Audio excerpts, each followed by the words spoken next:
Good morning, guys. Good morning. Happy Tuesday. Good morning, Kez Chick. Good morning, Bowling with Cotton Balls. Good morning, Shmita. Good morning, Summer Lilacs. What else we got in here? Good morning, Chick Tracy. Good morning, Cement Shoes. Hello, hello, hello. I wanted to highlight this comment from Bowling with Cotton Balls. So for me, Bowling with Cotton Balls, I'm a Texan. Yeah, I live in Florida, but I'm a Texan.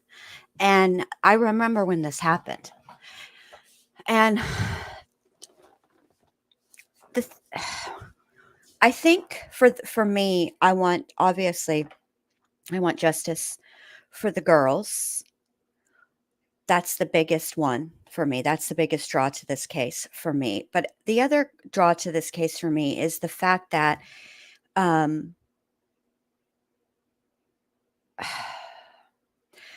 even though justice was denied the girls for the 12 years that Yasser was on the run, right? It's people can run, but they can't run forever. And even though, like I said, it's been 12 years, I'm just a big proponent, of justice. I think if I were to be profiled, I like to right wrongs. Like I have what is that? Like an Avengers complex or whatever it's called, because I don't like to see people hurt or lied to or done wrong and there be no punishment. Now, I'm not saying that I'm the one that should be punishing anybody, because I don't have that part of the complex, but I enjoy seeing when justice does get served. And, also this case is interesting to me in that the FBI was involved. And I want to say this before I forget. Yes, the FBI was most definitely involved. Okay. But Yasser Said did not get put on the 10 most wanted list until 6 years in. So it isn't like the defense is sort of trying to make it out to be where they just were, on a manhunt and spent all this time and energy and resources, from jump. That's not true. Had they done that from jump, excuse me, it wouldn't have taken 12 years. And as it was, even him being put on the top 10 after 6 years, and for 6 years, it still took 6 years for them to track him down. So good morning, Callie. So for me, I, I like, I like to see, uh, people get their day in court, right? Like he's saying he's innocent. He said he didn't do it. And I like to see that part of it. And I like to also see the prosecution part of it. I just like true crime, quite frankly. But this case is particularly sad because, also not just because it's children. That is anytime children are killed, it's particularly sad, right? But it's I think when it's a parent or somebody close, a loved one, I do not like injustice, Chick, at all. And but when it's a parent or somebody close to them, somebody that's supposed to love and protect them, that adds another layer of tragedy for me. And I always say that when children are murdered, the person who murders the child or the children doesn't just rob the family of of their loved one, of their family member. They rob the world of that child's potential. You never know. Good morning, Amelia. You never know what somebody is going to be when they grow up, and children are full of potential. And if you think about it in terms of like Rosa Parks, okay, she was probably just an average baby, an average child, and look what when she was an adult, she did something that was so at the time revolutionary. She refused to get up. And it's now when you think of like when you put it in those terms, right? It doesn't sound like this, huge deal. She sat down. She didn't get up. But back then, not getting up was huge. It was epic. And it was one of the things that sparked change and made people wake up in this country and realize that we had a civil rights issue and we needed to do what we could do to fix it, right? And so who knows what Amina and Sarah would have done had they been allowed to live. Both of them wanted to be doctors. We don't, that's huge. We don't know how many lives they would have saved. We don't know if they would have been involved in some like research where they find cures for diseases. So that's why it's, you know, har- especially heartbreaking when it's children because of the potential that the murderer robs the world of.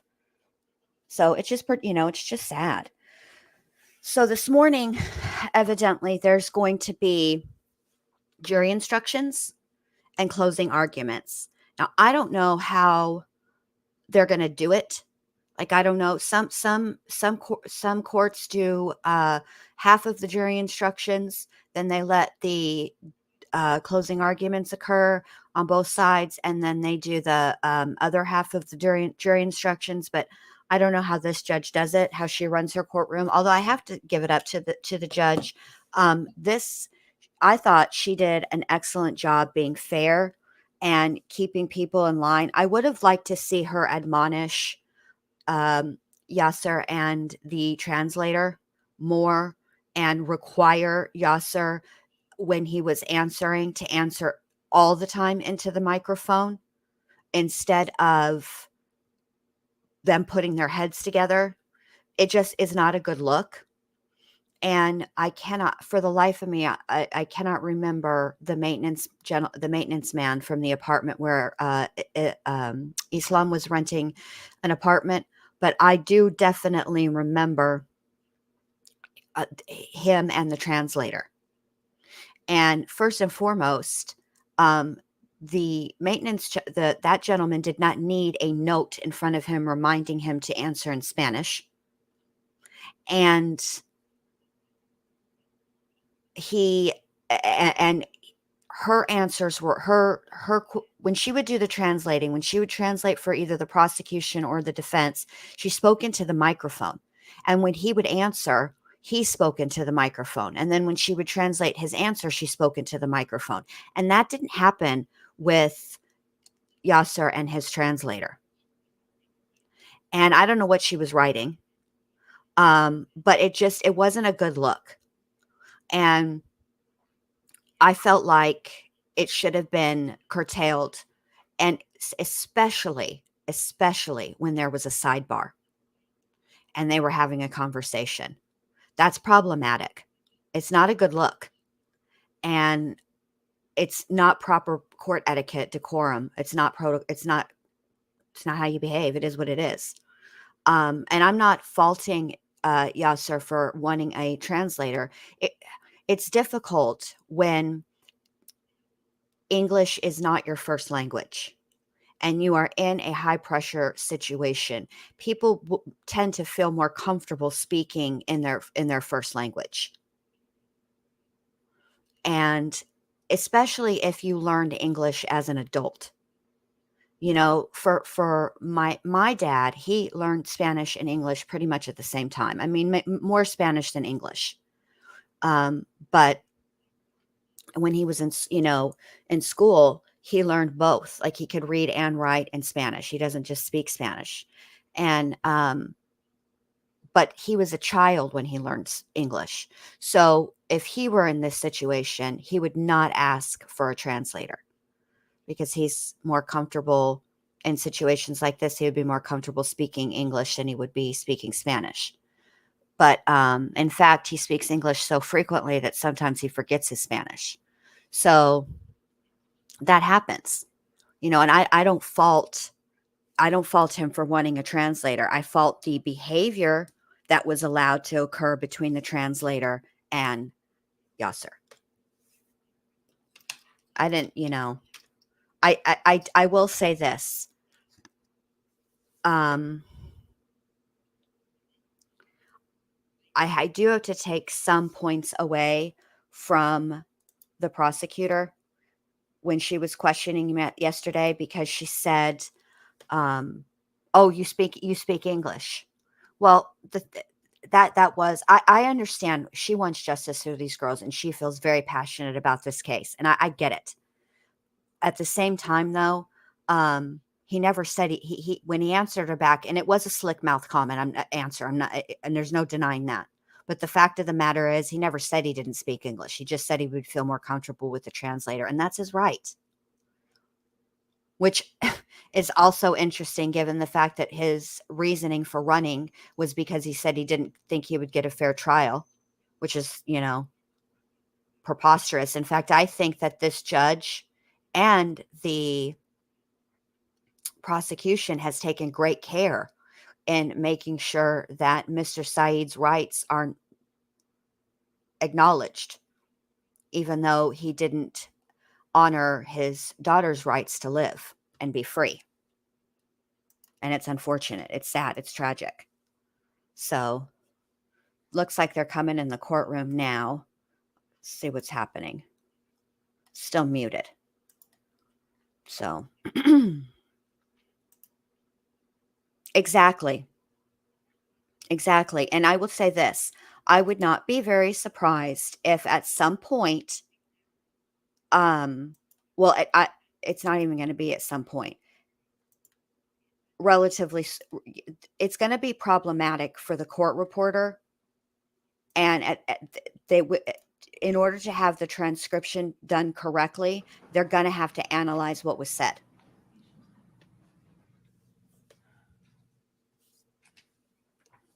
which then will probably cause more problems because the courtroom was fairly quiet during his testimony, both on direct and cross. So there's not going to be like coughing or anything like that to detract. So cleaning up the audio isn't going to be too terrible. If they have to do it at all, they may just have to just put the volume way up to be able to hear it. But I'm curious how this is going to play out in the long run. And I'm curious as to I wonder how long the jury is going to be out. How long do you guys think the jury is going to be out? Because um, yesterday, when court ended, the judge told the jurors that she was going to release them, and she did release them early. I think it was about 2:30, maybe 3 o'clock their time. Um, they were released, and she told them, go home, get a good night's sleep, but pack a bag because you'll be sequestered for deliberations. And so I'm curious how that's gonna play. Oh, awesome, Kez Chick. Thank you so much. I had to put it on subscribers only mode because last night when we were talking, oh my gosh, you guys, I got the porn bots and I was annoyed. So I had to put it on subscribers only. And those that one company or whatever it is that spams the chat all the time, they're slick about it. If you have it on subscriber mode for less than 20 minutes, they still get in. How? I do not know. And then I have to contend with after the live is done.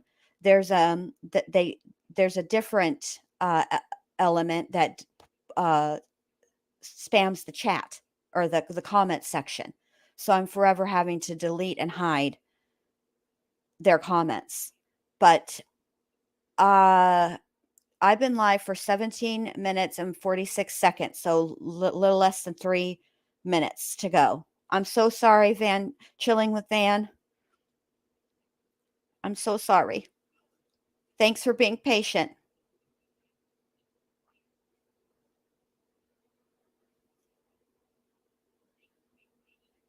I do like, however, and I noticed that when Yasser took the stand, the defense, and this is right, I understand why they wanted this done. There was that FBI's most wanted poster displayed, and they wanted that removed. But I do like that sitting right in front of the judge are the pictures of Amina and Sarah, so that the court doesn't forget why we're here. Everyone in the court. Especially Yasser. He needs to see what he's done.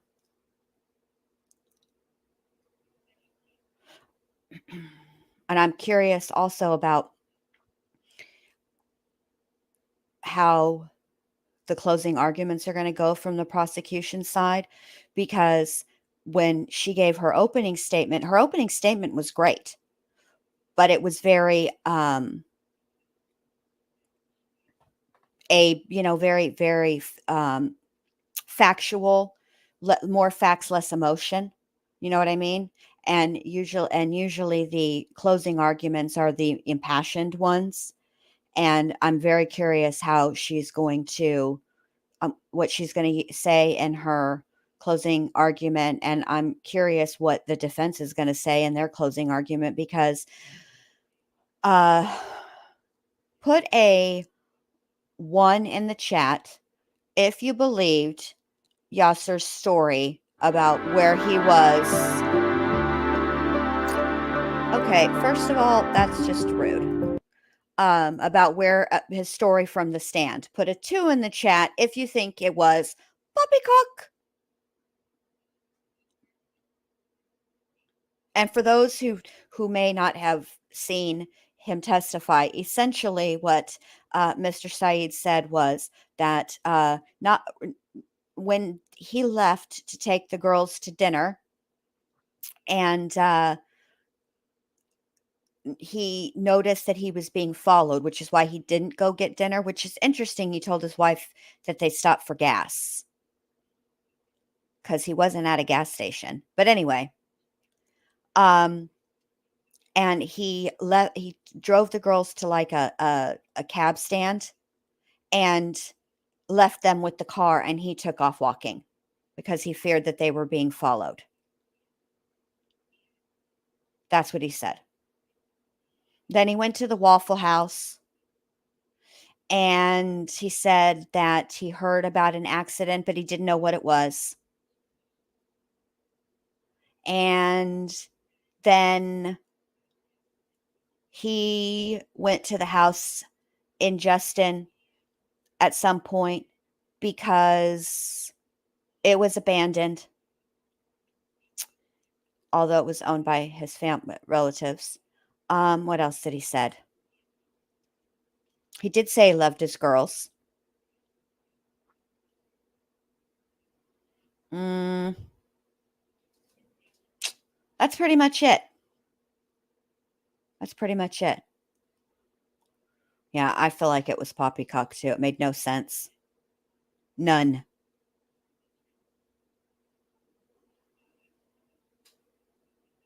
All right. Court is in session, y'all. Are both sides ready to proceed with closing argument today? Yes, Your Honor, the state is ready. Yes, Your Honor. Okay. How much time do you all think you will need? Your Honor, the state would request at least 45 minutes total to be split between Ms. Mitchell for open and close and myself. Okay. And we would request 1 hour to be split between Mr. Patton and Ms. Parchman. Okay. 1 hour. All right. 1 hour. Oh, that's right. How many minutes? I gotta, Yes. Can I have a 35-minute warning? 35-minute warning? Yes, Judge. Like, once I reach 35 minutes, will you let me know that? Now, how many minutes? You're requesting for an hour? How many minutes apiece? Are you going to, okay, I'm going to be opening, okay, and I'm hoping that it's shorter than 35 minutes, but to be safe, I'm requesting 35 minutes. okay, total. So you want a 5-minute warning before your 35 is up? No, just let me know that I hit 35 minutes, and then I will wrap up, and Mr. Patton will take the rest. Okay, all right. Thank how you, Your about Honor. You're please? welcome. All right, deputies, let's line up the jurors. I forgot to add a kookaloo tier. I'll have to do that. What do you guys think I should make the tier 4? What should the price point be? I'm terrible at this. This isn't the part of the YouTubes I want to do. I'd much rather do this part where we're talking about the true crime and the court cases and stuff like that.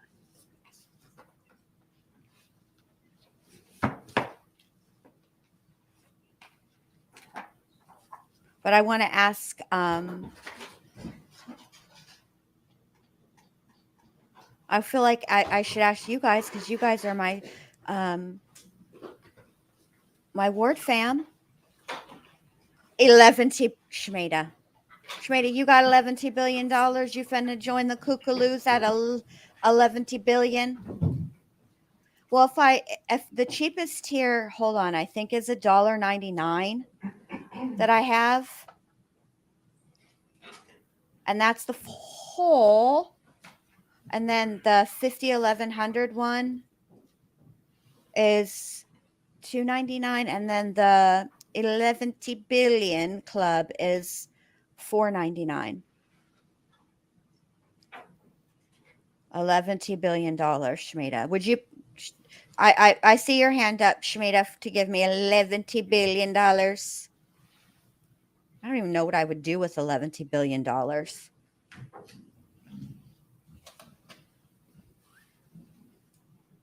I'm sure I could put it to good use, though. Don't worry about that.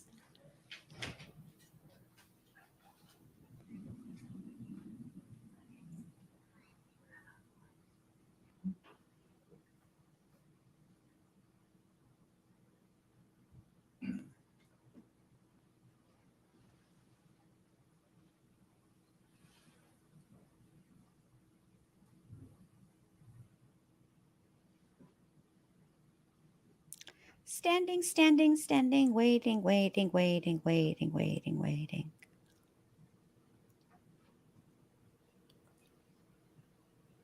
By the way, that SpongeBob Bob song is still on a loop in my brain.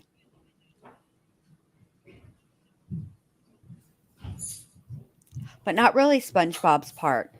I like Plankton's part the best. And last night, y'all, there was a frog in my house, and y'all know how I feel about the frogs. All the way to the bed, made it all the way to my bedroom door. There's a little tiny gap in between the back door and the wood floor, and that's how it got in. Please be seated.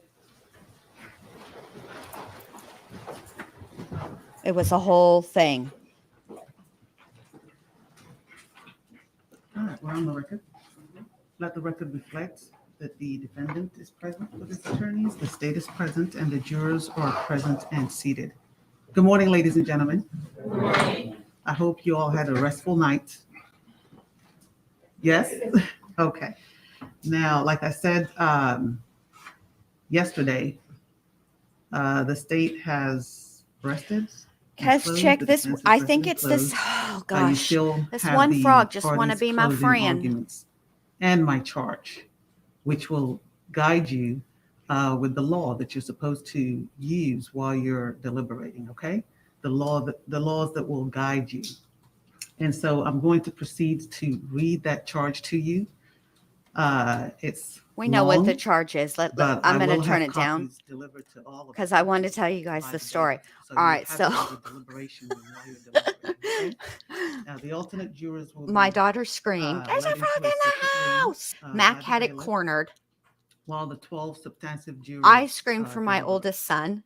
The alternates are only to go in there if 3 of you. And then I'm so proud of my daughter. She took charge. She's like, "No, I'm going to handle it." And then we will put in the because I was hiding behind my door with my head out. Understood. And yes. She went in the bathroom and grabbed a piece of toilet paper, and pulled it off of. It was like on the wall, but it was in between 2 door frames.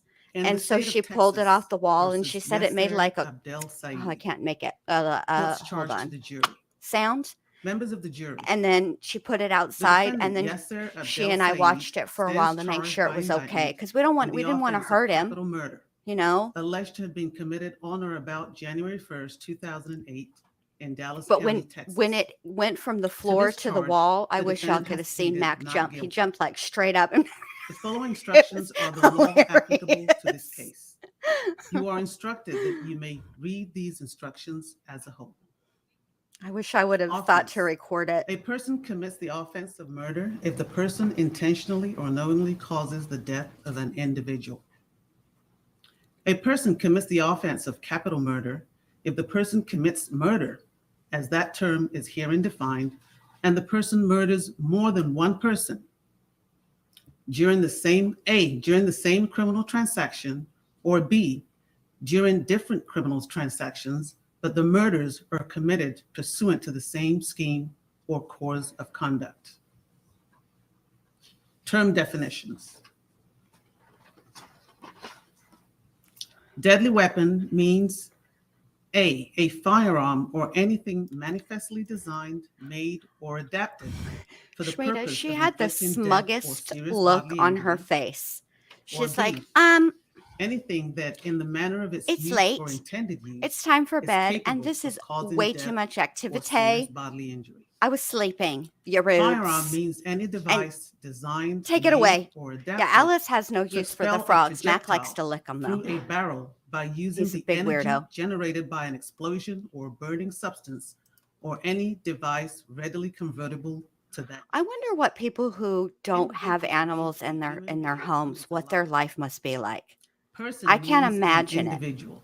I'm telling you right now, like I'm dang near an empty nester, right? I have four little birdies, and 2 of them have flown the nest, and it's only a matter of time before the 3rd and 4th one do.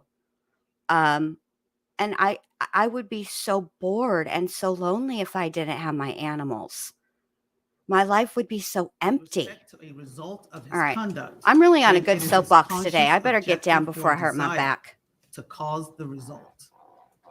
A person acts knowingly or with knowledge with respect to a result of his conduct when he is aware that his conduct Sorry, is Catch reasonably Chick. certain to cause the result. Indictment. An indictment is the means whereby a defendant is brought to trial in a felony prosecution. I just It love is my not evidence of my guilt, little fur nor babies. I can can't it be considered by imagine you in how passing empty upon the my life question would of be. guilt of the defendant. The fact that a person has been arrested, confined, indicted for, or otherwise charged with an offense does not give rise to any inference of guilt in the trial. My Presumption life of would be innocence.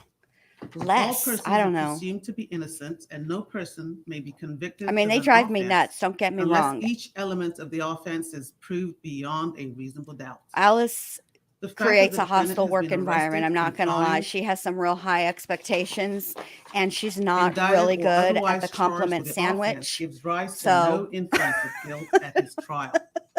The law does not require the defendant to prove his I hardly innocence ever get a or good produce quarterly any evidence report. The at only all. good thing she ever says is The that presumption I of keep her innocence food bowl alone full, is her water sufficient to bowl acquit the clean, and her defendant, litter box unless you empty. are And then the satisfied rest of beyond a it is reasonable nothing but doubt needs of the improvements. defendant's guilt after careful and impartial consideration of all the evidence in this case. Burden of proof. And Mac, bless his The little heart, burden of he's just proof in glad he all got criminal sprung from the cases clink, rests so he upon the never state complains. throughout the trial and never shifts to And the Nestor defendant. never The prosecution has the burden of proving the complains. He's defendant just guilty, sweet all the and it all must the do so days. by proving each and every element of the offense charged beyond a reasonable doubt. It's just like, I The just state want you is to not move my required to bed prove into that a your person room, is Baba. guilty Move it in beyond there, all that's to doubt. sleep with you. The state must simply I exclude can't all get him reasonable on doubt my bed about the anymore. person's guilt. And he can't If jump the up state anymore. fails to meet its burden, you So must I acquit the can't pick him defendant. up. Breaks my heart. I would On do or it. about. The indictment alleges an offense to have taken place on or about the first day of January 2008. The term on or about allows proof of an alleged offense anytime prior to the presentment of the indictment and within the statute of limitations. The indictment in this case was presented on July 30th, 2008. There is no statute of limitation for the offense of capital murder. In fact, Extraneous offenses. they have the run of the entire house right You now. are I'm instructed in that if my there is any room testimony at my before you in desk, this and they're case all three in here. regarding the defendants having committed offenses other than the offense alleged against him in this indictment, in this case, you cannot consider said testimony Right, for any Summer? purpose unless I you just- find and believe beyond a reasonable doubt that the defendant committed such other offenses, if any were committed. That's And Patricia. even then, you may only consider the same in determining the motive, opportunity, intent, preparation, plan, knowledge, identity, or absence of mistake or accident. In of the Texas, they defendant, allow if a any, victim in impact connection statement. with I'm the wondering offense. what she'll say, Excuse me. if she'll In say connection with anything. the offense, if any, alleged against him in the indictment in this case, and for no other purpose. You are instructed that if there is any evidence before you in this case regarding other crimes, wrongs, or acts committed by the defendant against the complainants in this case, you may not consider such evidence unless you first find and believe beyond a reasonable doubt that the defendant committed such other crimes, wrongs, or acts, and even then, you may only consider such evidence for its bearing on relevant matters, including the state of mind of the defendant and the complainants, and the previous or subsequent relationship between the defendant and the complainant. Nobody is wearing the mask. No two people are Application of wearing the this, law the to the mask the evidence same presented. way. It's the weirdest thing. Now, bearing in mind the foregoing instructions, if you unanimously find from the evidence beyond a reasonable doubt that on or about January 1st, 2008, in Dallas County, Texas, the defendant, Yasser Abdel Said, did intentionally or knowingly cause the death of Amina Said, an individual, by shooting Amina Said with a firearm, a deadly weapon, and during the same criminal transaction, the defendant intentionally or knowingly caused the death of another individual, Sarah Said, by shooting Sarah Said with a firearm, a deadly weapon, then you will find the I think so defendant too, guilty of Amelia. capital murder as charged in the indictment. Or, if you unanimously find from the evidence beyond a reasonable doubt that on or about January the 1st of 2008 in Dallas County, Texas, the defendant Yasser Abdel Said did intentionally or knowingly 2020. cause the death of Amina Said, an individual, by shooting Amina Said with a Guess check. firearm, a deadly weapon, and during a different criminal transaction, but pursuant to the same scheme and course of conduct, the defendant intentionally or knowingly caused the death of another individual, Sarah Said, by shooting Sarah Said with a firearm, a deadly weapon, then you will find the defendant guilty of capital murder as charged in the indictment. If you do not so find, or if you have a reasonable doubt thereof, or if you cannot agree, you will acquit the defendant and say by your verdict, not guilty. Evidentiary instructions. At times throughout the trial, the Yasser's court has been in jail called upon since to pass on the August question of whether or not certain 26th, offered evidence might 2020, properly be babe. admitted. You are not to be concerned with the reasons for such ruling. Either the and are not 26th to or the draw any 23rd. inferences I can't from remember them. which day it was, but Whether offered evidence he is was never, admissible he was is denied purely a bail question of because law. the 12 years and In everything. admitting evidence to which an objection is made, the court neither determines what weight should be given such evidence, nor passes on the credibility of the witness. As to any offer of evidence that has been rejected by the court, you, of course, I must not consider the same. think As to any question to which an objection he's was sustained, been, you must not conjecture as to what the at answer Loose might Sterrett, have been or as to the reason which is for one of the objection. Dallas County jails. Concluding It's a big jail. instructions. Hold on. You are I'll charged see if that I can find a it is picture for only you from the guys. witness stand that the jury is permitted to receive evidence regarding this case. And no juror is permitted to communicate to any other juror anything he may have heard regarding the case from any source other than the witness stand. You may not be swayed by emotion or sentiment. You are the exclusive judges of the facts proved, of the credibility of the witnesses, and of the weight to be given to the testimony. But you are bound to receive the law from the court, which is herein given you, and be governed thereby. Occasionally, during jury deliberations, a dispute arises as to the testimony presented. If this should occur in this case, you shall inform the court and request that the court read the portion of disputed testimony to you from the official transcript. You, as the jury, are charged with listening to all the evidence presented in this case. With this in mind, a general rereading of a witness's testimony is not permitted. Portions of the transcript may be read back for differences if you are in disagreement about what a particular witness said in response to a specific question or subject matter. I couldn't believe After you retire that to the more jury people, room, the you will defense select one of didn't your call members any as your expert presiding witnesses juror. at all. It is the presiding juror's Hold on, I'll duty to preside at your deliberations, show you guys vote this. with you, and when you have unanimously agreed upon a verdict, to certify to your verdict by using the appropriate form attached hereto and signing the same as presiding juror. After you retire to consider your verdict, no one has any authority to communicate with you except the officer who has you in charge. During your deliberations in this case, you must neither consider, discuss, nor relate any matters not in evidence before you. You should neither consider nor mention any personal knowledge or information you may have about any fact or person connected with this case, which is not shown by the evidence. All right, y'all ready to see this? After you have retired, you may communicate with this court in writing through the bailiff who has you in charge. Your written That's Loose Sterrett. communication must be signed by the presiding juror. Do not attempt to talk to the bailiff, the attorneys, or the court regarding any question you may have concerning the trial of this case. And the court is across the street. Your sole duty at this time is to determine the guilt or innocence of the defendant under the indictment in this cause, and restrict your deliberations solely to the issue of the guilt or innocence of the defendant. Shmita, I have Following looked the arguments that of up, counsel, you will retire to consider and your I verdict. cannot If you have reached find a unanimous verdict, an answer or to if that. you desire, I don't think to that they communicate are with the public court, defenders. No. please use the jury call button on the wall and one of the bailiffs will respond. Because, and the reason And I this say original that charge is signed by is me, because there's so many of them. Honorable Judge Chica Anyam, Criminal District Court Number 7, Dallas County, Texas. The copies that I have for you will be marked as copies. So the one It's to not sign is really the original pink, copy, okay? Amelia. It's more like a. All right.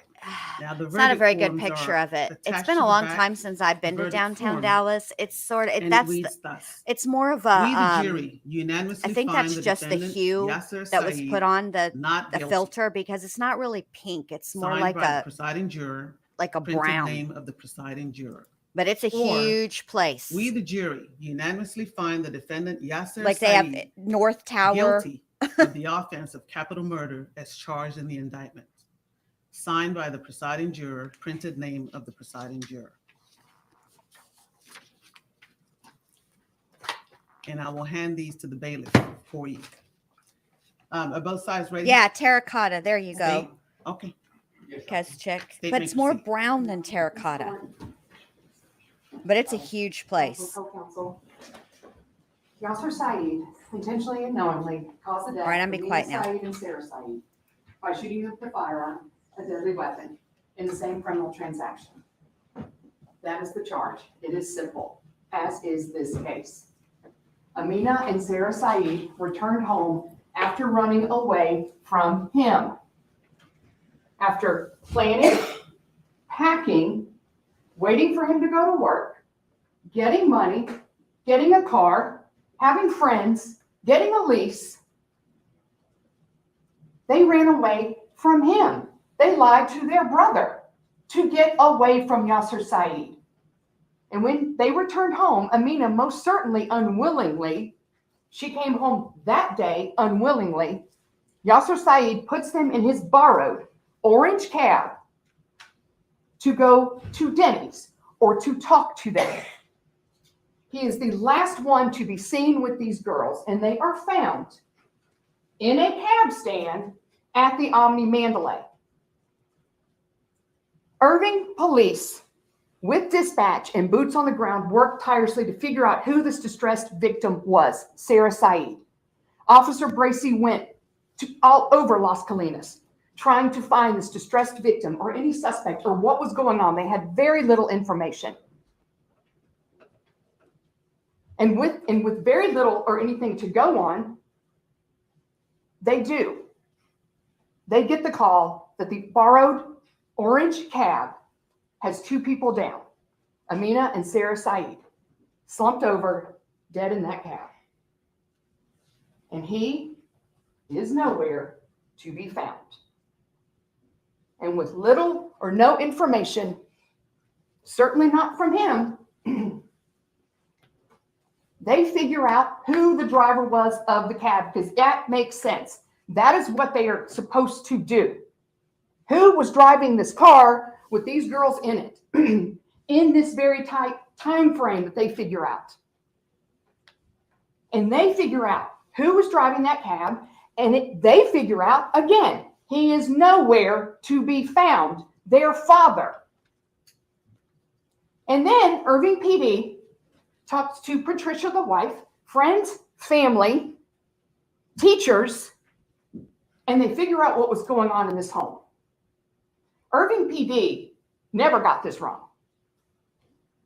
And you heard that from the defendant's own statement, which was absurd. He is asking you to suspend all common sense, all reality, to believe that story. It was so absurd. It is insulting to the memory of Amina and Sarah Saeed. He left them in that car. He said that they were going to work it out with whoever's following him, these phantom people. He can't figure out who they are. He can't tell you why they were following. He can't tell you why someone would want to hurt him. He can't give you any of that.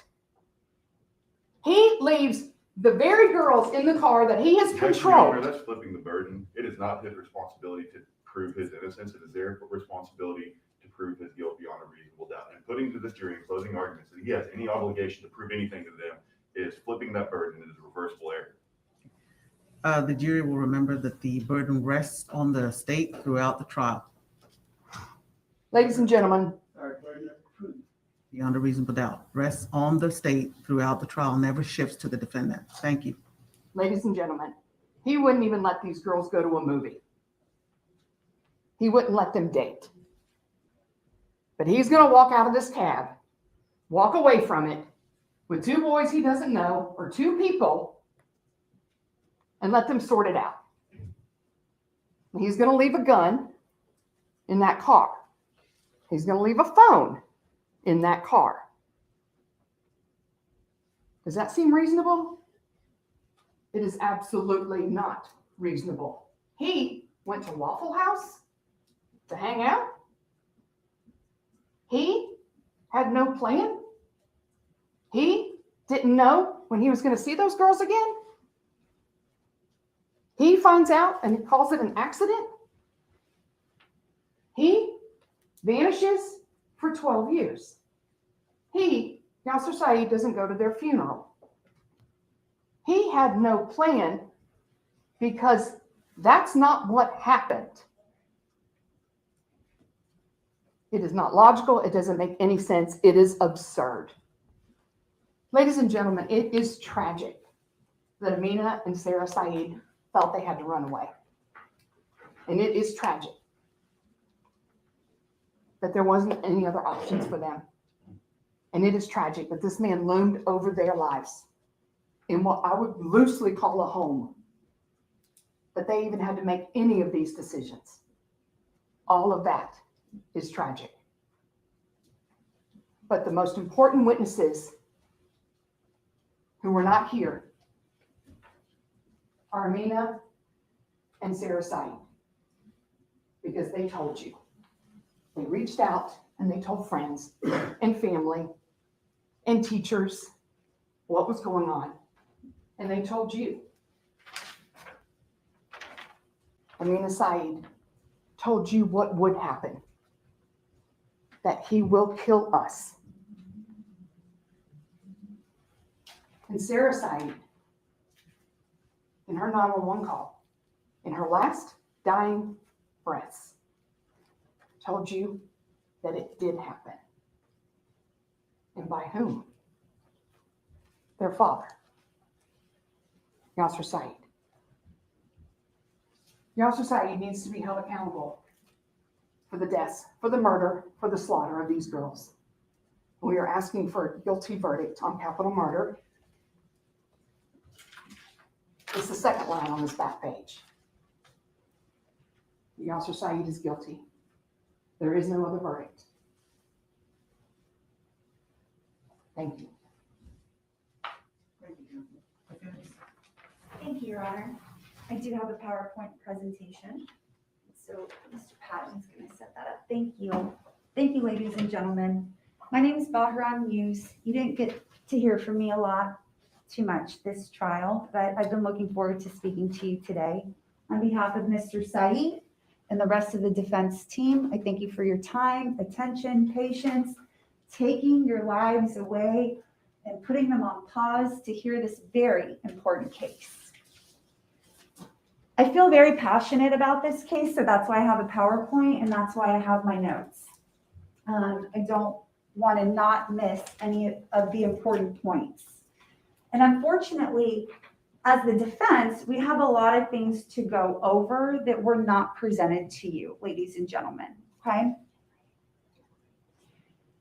I want you to understand the jury charge that was read to you by the judge is based on the Texas and U.S. constitutions, okay? Both of those documents are very important because those are the documents that protect us. People like Mr. Saeed are people like us in the community. And those documents are important to protect us from the government not doing things appropriately. I'm not going to pass judgment on the reasons for why, but I'm going to throw out what I saw in this case. And I believe what you saw as well. This case reminds me of 3 words. Unfortunately, these 3 words are not great words. Disappointing, ignorant, and offensive. And I'm going to break down those 3 words for you today. First of all, what we do know, and it's been very clear, is that 2 beautiful, intelligent young ladies were murdered. That is very clear.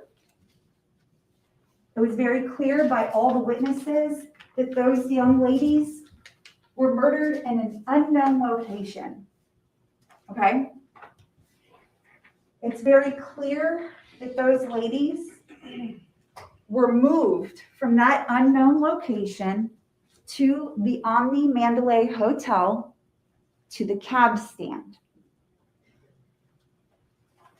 No investigation was done. You know, the movement from a location of an offense to a public location means the person that moved those bodies wanted those bodies to be found. That's what that means. But that's why investigations are so important in these types of cases. That's why police get taxpayer dollars and funding from the federal government and the state government to do their jobs, to investigate what happened, to obtain all of the evidence necessary to explain what happened. So we know no investigation was completed by the Irving PD or FBI before seeking a full-on international manhunt for Yasser Saeed. You heard that all this past week. I want to talk about the evidence in this case. You heard about the 911 call in this email. You're going to take those back with you, okay? I've gotten more evidence in DW misdemeanor cases than I have in this capital murder case. And I did misdemeanors a long, long time ago. Blood analysis, recorded statements from the driver even, videos of testing done in the field, something, provide something. We don't even have anything in this case. We have a 911 call and an email to a teacher. The investigation, as you heard, is based on this very important 911 call that they say that they believe was made by Sarah Saeed. As you see, the 911 call taker, Mr. Kevin Hubbard, he testified. He testified the language on the 911 call was unascertainable. And that he also said all he could hear was that the female on the call said she was dying. Any other statements were inaudible to him, and they were listening. That was a very important 911 call that all the officers had, and apparently they say they listened to. Throughout the evidence from the medical examiners, you heard that Sarah was shot 9 times. 9 times, ladies and gentlemen. We know Amina was shot 2 times. We don't know how long after being shot that 911 call was made. We have no information as to that. Patricia Owens stated that it was Sarah's voice, so all I can assume is that that young lady made a 911 call after being shot 9 times and bleeding out. The first reliable witness from the state that you heard from was the medical examiner, Dr. Janice Townsend Parchman. She testified very nicely and very unbiased, I felt like. She was not elusive in her answers when people were asking her questions. She provided direct answers and clarity to her report and her findings. She was honest about when she could not prove or provide a direct or clear answer to our questions. She explained trajectories are undeterminable due to mainly the human body being in motion if there's a struggle or shots being made. She also explained that when a person is dying, that they will continue to experience possibly auditory and visual hallucinations. And that's because the body is in complete shock She was very clear that hypovolemic shock is uncommon, but that it is not outside the realm of possibility after being shot 9 times. Okay.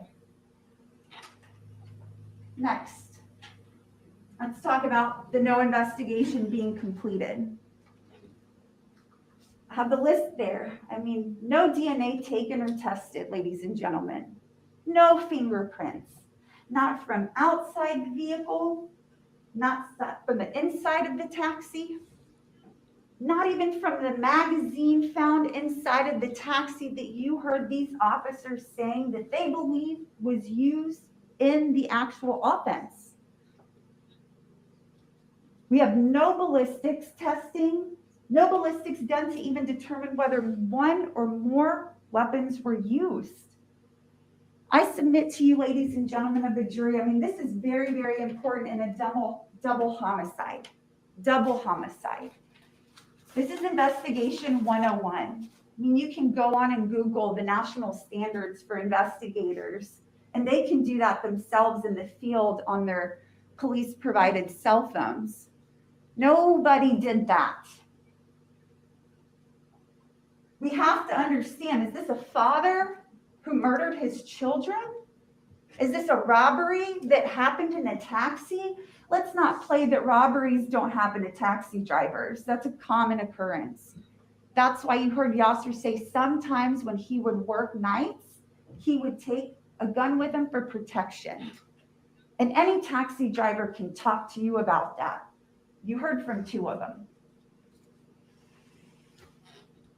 There are also no surveillance videos taken from the hotel. Hey, Pink Dahlia, good to see you, babe. Let me go through some of these individuals that didn't provide you with any investigation. We have Mr. Stephen Hazard. He's the gentleman that went to the taxi the night of. He didn't fingerprint the taxi or the magazine found in the taxi. He said it wasn't important because there was a 911 call. You remember the 911 call that you heard the 911 caller say, all he heard was the girl saying she's dying. Failed to check other surveillance around the area where the taxi was left. He didn't think it was important to go ask about the six surveillance cameras at the Omni Hotel. I mean, if it's not Yasser, we got to figure out who it was. And we are not ever going to know. He did not conduct any DNA analysis at the scene of the crime. He's like, no, I didn't do that. I didn't think it was important because of this 911 call. But later on, he says he never heard the 911 call himself. But this gentleman chose to base his entire investigation on a 911 call that he never heard. I'm not going to do all the testing and all the other stuff I'm trained to do. Why should I? We already know who did it. It's common sense, ladies and gentlemen. Nathan Watson. You heard from this gentleman at the hotel. They heard the call. He testified to how full the hotel was and what kind of activity was going on the night of the girl's murder. He said that he's seen Yasser before, but he didn't see him that evening. He was not sufficiently aware of the surveillance footage that the hotel possessed. Then why they speak to him? Officers can figure out who the next important person to speak to is so they can obtain their evidence. We didn't hear from any of those people. We had Mr. Nathan Watson. Next, Randall Johnson, also from Irving PD.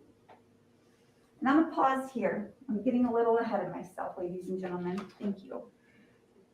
So let's go back. So no gunshot residue done on the family members. So Officer Hazard said he didn't think that was important because it's common sense.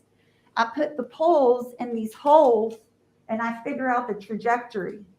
That's not science, ladies and gentlemen. They go to trainings. They do all kinds of funded. They should, Amelia. I hope they do. Classes, CLEs, continuing education courses to learn how to stay on top of proper investigations. Because things are ever changing. He didn't do that. He didn't even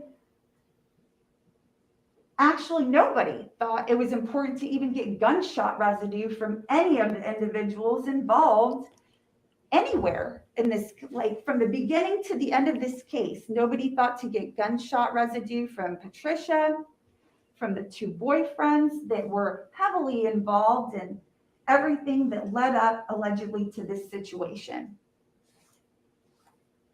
Back to surveillance videos. You heard about Irving PD having a fleet of officers broken up, going all across Irving, looking at surrounding areas, businesses, apartment complexes. There's a DART station nearby. None of those individuals saw Yasser Saeed, but also none of those individuals were looking for anyone else. And none of those individuals thought it would be important to go and pull the surveillance videos from the nearby apartment complexes that they went to, from the nearby DART station that was around. If a taxi's driving around possibly with dead bodies, it's very important to pull surveillance videos from the surrounding areas to see if those vehicles are traveling on those videos, to see if you can tell who's in the car. We get those videos on drive-by cases in South Dallas from DPD all the time, but Irving police, they don't have that capability, they said. You know, the gunshot residue hazard said that it wasn't even important to him. He didn't even take gunshot residue from the outside or the inside to see if there was residue on the outside of the taxi or on the inside, because he said that wasn't important to him because of the 911 call.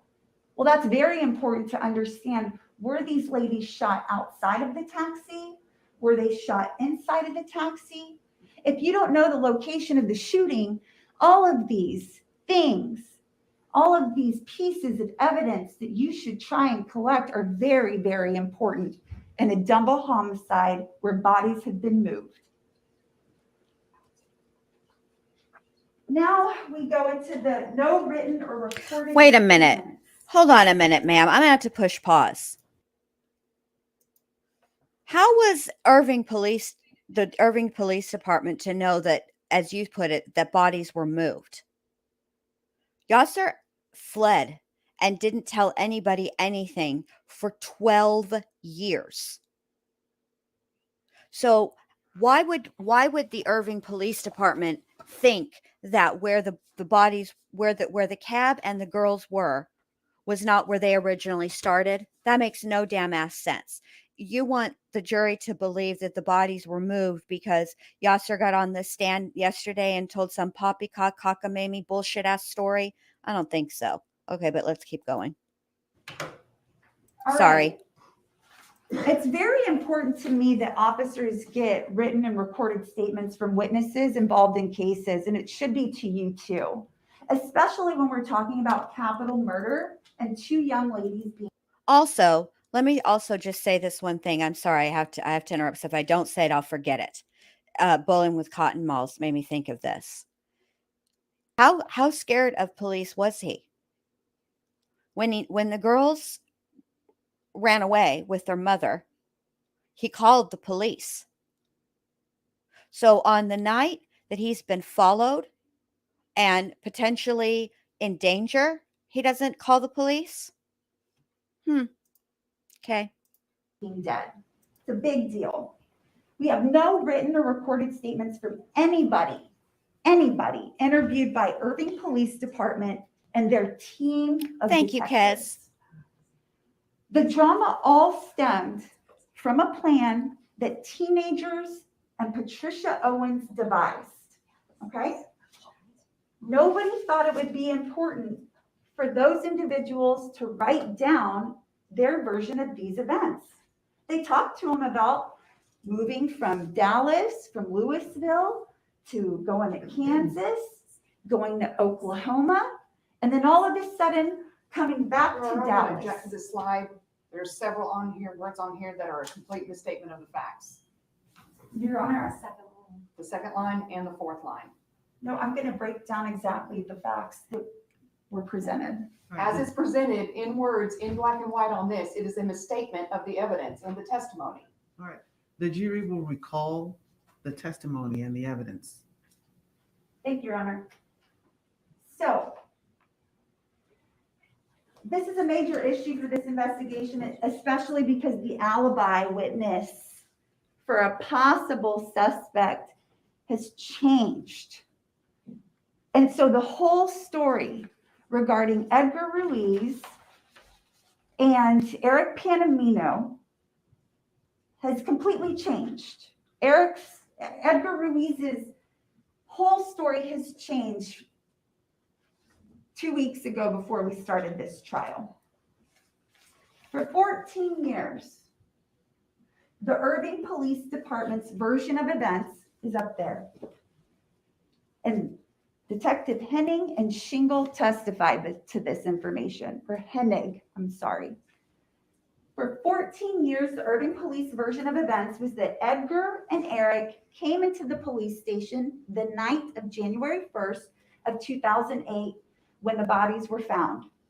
Both boyfriends spoke to Detective Shingle and he took their identifying information.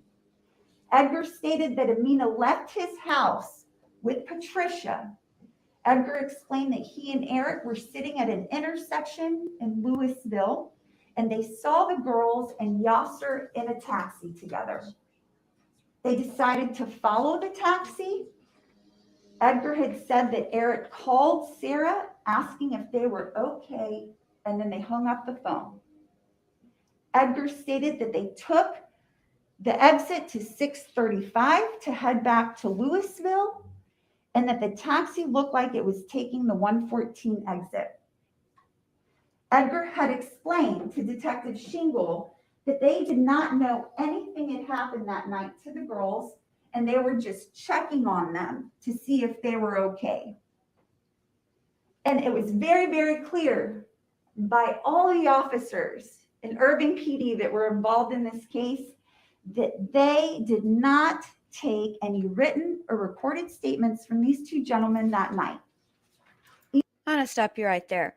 That report reads that Eric and Edgar Ruiz came into the Irving Police Department. It doesn't specify if they came in separately or if they came in together. And it should have been. Even though Edgar says he wrote out a statement and provided it to Irving Police. Now, you see Detective Shingle, he said that he never independently interviewed Edgar and Eric when they arrived to the police station, that he interviewed them together, not separately. He never got written statements from either gentleman. He never asked the boys who the friend was that informed them of the girl's death, that led them to come to the police station. And he didn't even search either one of them for gun residue. I mean, why not? Just to be sure. Now let's go into Eric Panamino's story. His version in trial this week was Well, this. mainly probably because Last Eric week. and Edgar didn't flee for 12 years. Just saying. He was There's very some clear problems that he with the was not in car investigation, with but not in the way Edgar she's making it when seem. Edgar allegedly followed the girls and Yasser in the taxi. He also explained his parents were not happy about him leaving and getting married, but they still supported his decision. Yeah, because there's He some stated stuff that he she's had right. only They should have gone with done Edgar to the police station regardless of the to 911 check on call. the girls. Eric stated But that it's he not never enough to saw raise the girls reasonable in the doubt. taxi that night with their father. So that's Eric's version on the stand, and I can understand why Edgar changed his version last minute, because sworn statements are very different in court than mumbo jumbo you say to police at a police station on a not recorded conversation. So now let's go to Edgar Ruiz's version of events up there. Like I said, his version of events actually changed literally 2 weeks before trial.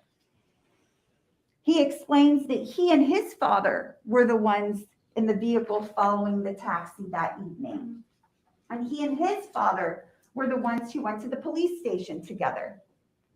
He explained that his family was not happy about the marriage and leaving to go to Oklahoma, but that they supported and provided him a vehicle. Supportive parents. He drove the girls and Patricia Owens to Kansas and then Oklahoma. At one point, he He- was in Edgar signed a Irving. 1-year lease. in 1-year lease. his son's apartment, his and then name another And assisted point. I don't getting not Irving. furniture and I'll have to moving look it up. furniture But then into another this point, he was apartment in for them Justin, to live Texas, in. but he was still in the He same area. He was explained still in that- the DFW area. After everything was all set up, the girls decided they wanted to go back to Louisville. And he was just kind of shocked by everything, but okay, let's go back.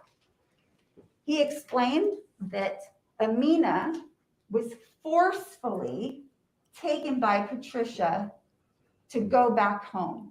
You remember that testimony where Yeah, I Patricia remember it. came and pulled Amina back and said, we got to go home. And when Amina was being pulled away, she told him, you failed me.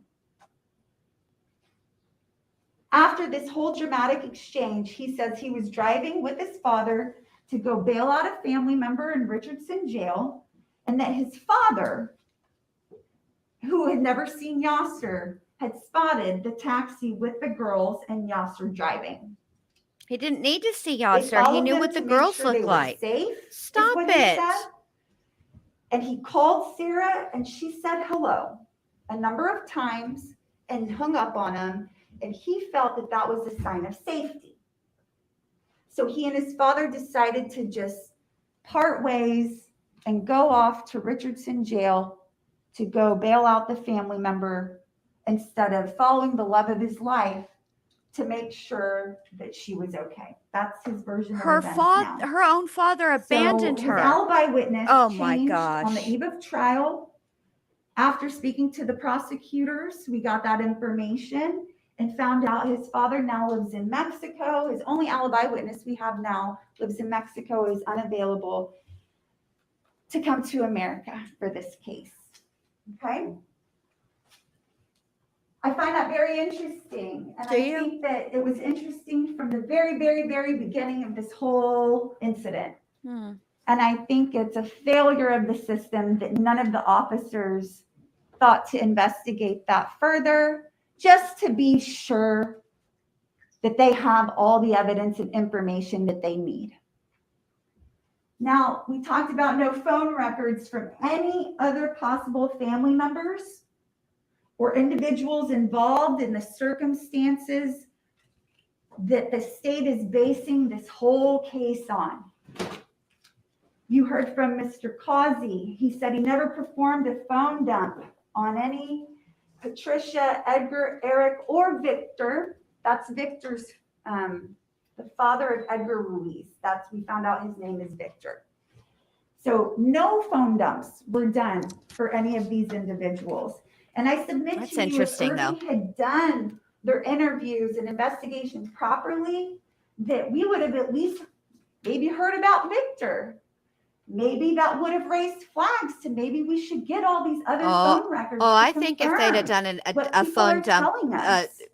Miss Patricia wouldn't be sitting up Next, there as this a piece witness. She'd says- be sitting there as a co-defendant. You heard about these prior abuse allegations that Patricia made against Yasser. You heard from this gentleman, Coy West, and you heard that that case and those allegations were fully investigated by the Hill County District Attorney's Office where he works. You also heard that a doctor examined Trigger warning. both girls and nothing was found. Nothing to substantiate the allegations made by Patricia. And the case was dismissed. I also found it very interesting that the important part of the case that the Actually, state was trying I'm to going to bring push up, pause right they were here. like, oh, we lost. Now, I will say this. This is from the documentary, okay? I urge you guys to watch it because there's a lot more of the backstory and et cetera with respect to that specific allegation. And the way that it plays out is Patricia is talking, right? And they have her on camera. And as she's saying, nothing happened to the girls, her face fades away, but her audio remains. And they bring forward the actual report where it says it cannot be ruled out. So there you go. That's that. The recanted videos. We don't have that information, but we have all the other bad information. We don't have the stuff that I don't- actually shows that I don't the know, case is Shmita. not valid. We just have the dismissal. Now let's get into, before I leave the Patricia thing, those allegations, I'm not understanding the state's argument about why those allegations are important, because it just shows that Patricia Owens is a liar. Either she lied to police to get the case filed, or she lied to police saying it's not true. But- And under the law, that's an unreliable witness, okay? That is not appropriate for a team of Irving police and FBI investigators to just hang their hat on that one unreliable witness. Bowling with cotton balls. I think that I think it was out So of the nothing but injuries more or than abuse that desperation you heard from the state, on the you state's never part. saw any photos Hold on a sec. I'm going to of push any pause. abuse or injuries. There's no documentation. So, okay. The reason that she was able to testify versus Joseph and his mother is because, first of all, Joseph and his mom, while they are integral to being able to testify to what they were told about Amina's home life, Patricia is the middleman, as it were. So Patricia is the one that stole, and I don't want to say stole, but that's their words, right? She's the one that took the cash out of the safe for them to flee. She is the one who drove to Edgar Ruiz's home to get Amina. She is the one who called at some point in the middle of what would have been dinner, or now it's turned into driving around and fleeing, whatever, if you believe Yasser. They had to use her. They don't necessarily need Joseph, and it would have been nice, but they don't necessarily need their testimony because they had other witnesses, the teacher and the boyfriends who had direct knowledge, right? So that's why they had to put her on the stand. There was no getting away. The jury would have wanted to know why she didn't testify, why she wasn't called. It would have been more problematic had she not testified than her Have testifying. hospital records, And her testimony or was school problematic. records that ever documented any abuse or injuries. CPS was never even called by any of the schools, not any neighbor, not anybody, only Patricia. Also, I believe the medical examiner reports are in evidence for you guys to review, you ladies and gentlemen. And you'll see that the medical examiner reports also do not document any prior abuse or bruising or scarring or anything like that on those bodies. Now let's talk about Ms. Hopkins, that email. Talked about this email right here. This one email out of, she said, hundreds or a lot of emails that she received, but we only have one that was turned to police. And there's no evidence. I want you to review this. And you're going to see Ms. Hopkins even said she never even contacted CPS about any of these. As a teacher, she didn't obviously think it was that important to contact CPS herself. There's no evidence that you heard of to corroborate what's written in that email by Amina. There's no evidence presented to corroborate any of that. This email was sent on December 21st of 2007. To me, that's a red flag, and it should be to you too. Nobody was getting an arranged marriage like is discussed in here. Nobody even came back from Egypt on 2 trips with their families with an arranged marriage. Okay, so that's just a falsity. It was sent after Amina did make plans with Joseph Moreno to go and get married in Vegas after she came back from Oklahoma. A plan that was devised so she and Joseph could be together forever. And that plan was actually confirmed by Detective Henning when he spoke to Joseph Moreno and Ruth Trotter, and he testified to that. He didn't want to Objection, talk argument about it. outside the record. There is no testimony, and Joseph did not testify. Detective Henning spoke about it. In his cross. Thank you. The jury instructed that argument of counsel is not evidence. The jury will recall the testimony and the evidence in this case. So you heard from Detective Hennig that he confirmed when he got a call from Joseph Moreno and also spoke to his mother, Ruth Trotter. You heard from both boyfriends that Yasser never threatened them or even had spoken to them in person, never even calling them to threaten them and their lives. They all went to the same grocery store. You heard Eric say he even saw Yasser, and Yasser didn't do anything.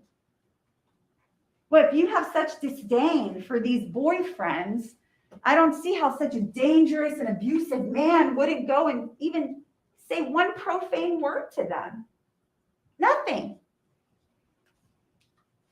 Yeah. Put that slide up because really Patricia Owens is the lead investigator in this whole case.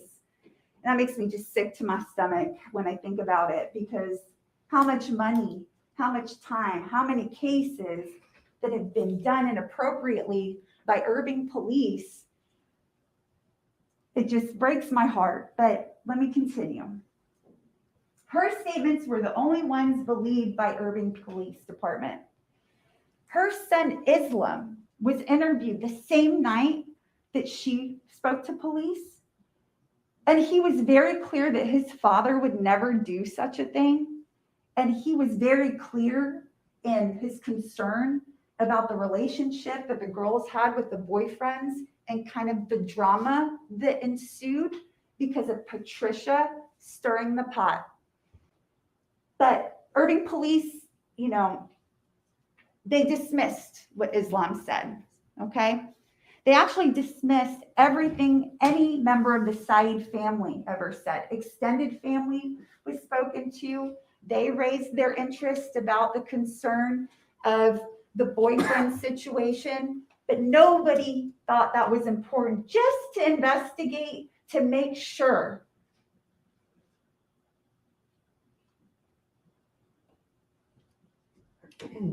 And the reason why they diminished all those is because it didn't fit into their narrative. All the statements from Islam and all the other family members that are aware of this whole family dynamic and situation were very clear that Yasser would not do something like this. But nobody gave it any credibility or credence, just to follow up and make sure they're lying. If you think they're lying, get the evidence to make sure they are lying. Patricia's family doesn't even like her, okay? Including her sister, her aunt, her own son, Islam. And as you heard from the two boyfriends, they weren't really fond of her either. They thought she was kind of weird acting. If they're on the run trying to get away from a dangerous father, she wanted them to drive her around to go visit her family, go see her mother's grave. That I believe Edgar said that was weird since she and her mother didn't even like each other. Nobody likes Patricia. Nobody. And what's weird is she's the only one standing out of all of this. 2 daughters are passed, a husband here, an ex-husband. I haven't seen the divorce papers, so I don't know what she's talking about, the divorce. But her husband here, her son in federal prison, and then her brother-in-law, his brother, in federal prison as well. All because she's the lead investigator in this case. 2 sets of families just exploded and are no longer. What I see from Patricia Owens is a woman that has always used her children to manipulate other people. What I've seen is Patricia Owens use the system to manipulate other people. We talked about that prior abuse allegation she made that ended up being dismissed. Like I said, either she lied to the cops to get it filed or she lied to the cops to get it dismissed. That, I submit to you, ladies and gentlemen, is not appropriate. Either way you dice it. It's not appropriate for an individual to behave that way with police. Good morning to get you away guys with it just and be the joining. lead investigator Welcome. in this case. She pulled her daughters out of school for the purpose of getting her high school age daughters engaged to their boyfriends. And she also testified that the girls wanted to come back because they were the ones concerned about finishing school. And they said they wanted to come back and finish the year and make sure that Amina graduated.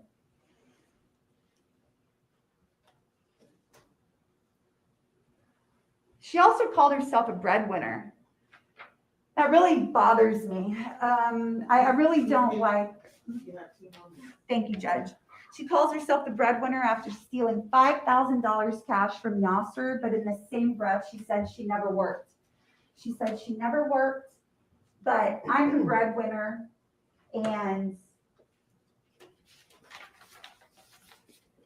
she couldn't even live on her own after the murders happened. You heard testimony that she ended up moving in with Mohsen, who's Yasser's brother. Mohsen and his wife, okay? If you're the breadwinner, why do you need to keep relying on a family that has helped you and supported you? She's a woman who even the Saeed family had to step in to assist her because her parents wanted to get rid of her and her sister at the age of 15 years old.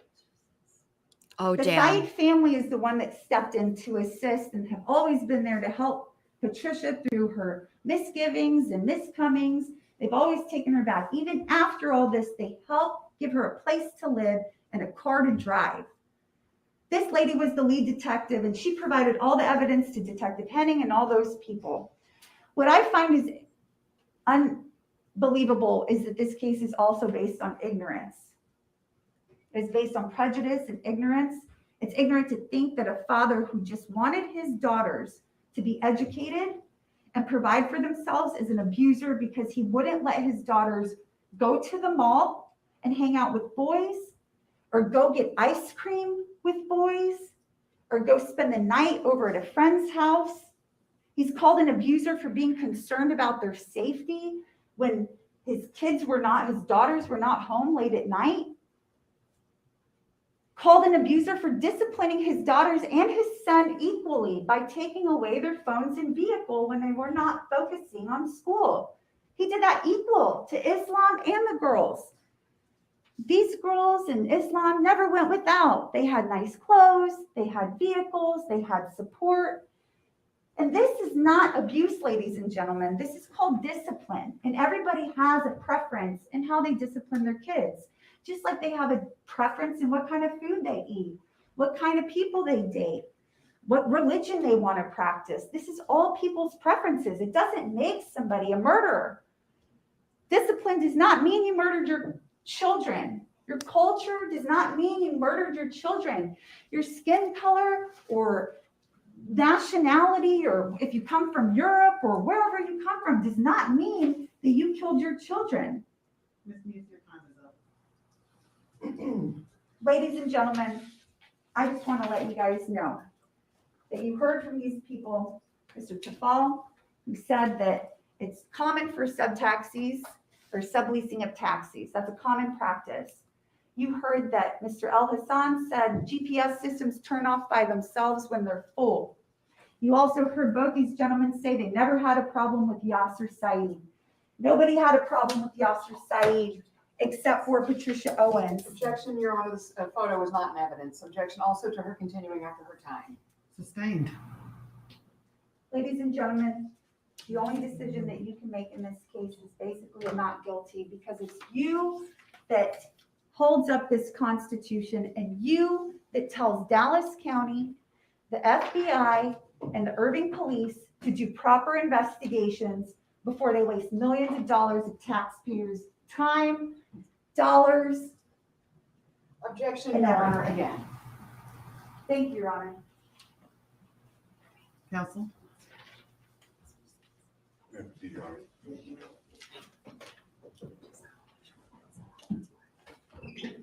approximately 15 minutes remaining on our time for closing. Is that correct? I would say you have about 25 minutes. Thank You're you. counting, right? Next seat. You may. Members of the jury, Parchman has done a wonderful job going through all the areas of doubt in this case. Many of the inconsistencies, I would have gladly conceded the rest of my time or any of my time for her to be able to finish what she was walking through here, because I think it's important, and I think she's done a wonderful job illustrating the problems in the state's case. You know, in their first closing arguments, they're going to get up and they're going to get the last word. So the prosecutor's going to have the final word on all this to come and clean up their case. But when they first got up, they said this is simple, that it's not difficult. And I disagree with that wholeheartedly. I think this is one of the most difficult cases that you can do, that can be presented to a jury. No, the pink dahlia, he took it yesterday. It's been very, very difficult. It's been frustrating to look at what Irving Police Department did, what Louisville Police Department did, what the federal government did. And, you know, they said that it is insulting to the memory of Amina and Sarah. But I would submit to you that the case that they have presented to you, that the quality of work of the Irving Police Department and the quality of work from the Louisville Police Department, the quality of work, the allocation of resources designated by the federal government, that the case that this district attorney's office has presented to you is insulting to the memories of Amina and Sarah. We all want justice. We all do. We all want justice for Amina, and we all want justice for Sarah. We want to respect the lives that they lived and the lives that they lost. But ladies and gentlemen of the jury, justice is not convicting an innocent man, their father, of a crime that he did not commit. Justice is holding the state accountable for their actions from day one until today. Justice would have been Irving Police Department doing their job. Excuse me. Bahrain's right. Misdemeanor cases produce more evidence related to the facts of a case than what Irving Police Department has produced here. Justice is holding them to their burden and making them prove beyond a reasonable doubt their case. And I want to get to the burden here in a moment and what beyond a reasonable doubt means, but the instructions from this court that you'll have back there with you and this jury charge state specifically, the state must exclude all reasonable doubt about a person's guilt. If the state fails to meet this burden, you must acquit the defendant. So what is reasonable doubt? You know, my colleagues in the defense bar, opposing counsel, we sometimes get lost in it. We get lost in trying to define it, to conceptualize it. We may use bar graphs or pie charts or percentages. But by law, there is no definition of reasonable doubt. And there's a reason for that. Because you 12 jurors and the 3 alternates, you are reasonable people. So by definition, by default, any doubt that you have is per se reasonable. And don't let the state try and explain that away or minimize your concerns in this case or minimize your question. You are the most powerful people in this courtroom. You decide what justice is. You decide what doubt is. And it's different for everyone, which is also why there's no definition. For some of us, people like me, it's emotional, it's visceral. For others, it may be spiritual, it may be philosophical, it may be intellectual. But they give you that power for you to decide what your doubt is. It can be a lot, it can be that little tiny tug in your heart, that pinch that tells you something just ain't right here. Something is wrong with what is going on here today. We don't have what we need. They have failed to meet their burden. Because beyond a reasonable doubt, I mean, yes, it's the highest burden in our land. But they're asking you to take a third life here today. They're asking you to take Yasser based on this case and this investigation and all the insanity that they put forward today. The behavior of these testifying witnesses, law enforcement, they want you to use that to convict a man of capital murder and put him in prison for life without parole.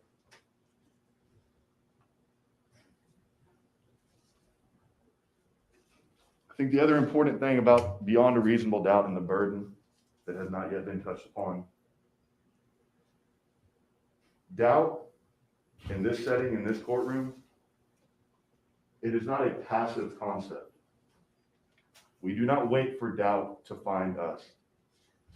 To expect the defendant, just like prosecutors said in their closing arguments, to expect us to present you with doubt is not only inappropriate, it is unlawful. It is their burden to answer the questions. It is their burden to establish the credibility. It is their burden to clear up the inconsistencies. And because of that, doubt and the pursuit of reasonable doubt is an active participation. We seek it out. We look for it. We don't give these officers credibility because they take the stand. They start with zero credibility, and it is their job to build the credibility of that testimony. It is their job to build the credibility of these absurd extraneous offenses. And I want to touch on the extraneous offenses for a second. Y'all saw me fight with everything I had to keep this stuff out. And I kept referencing that there's a time and a place and a procedure and a way to do this. And I want to be clear, I am not conceding one of those allegations. I don't believe a word of one of those allegations. Yasser did not do any of those extraneous offenses. My frustration and my anger is that they were trying to cheat the system to get it in. That they wanted to lob it out there. Counsel testifying, Your Honor. The jury will recall the testimony and the evidence. Argument of counsel is not evidence.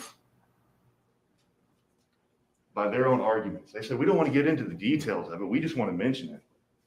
We just want to drop it out there to try and inflame you, to prejudice you, to get you to believe in something that their colleagues in other district attorneys' offices rejected outright.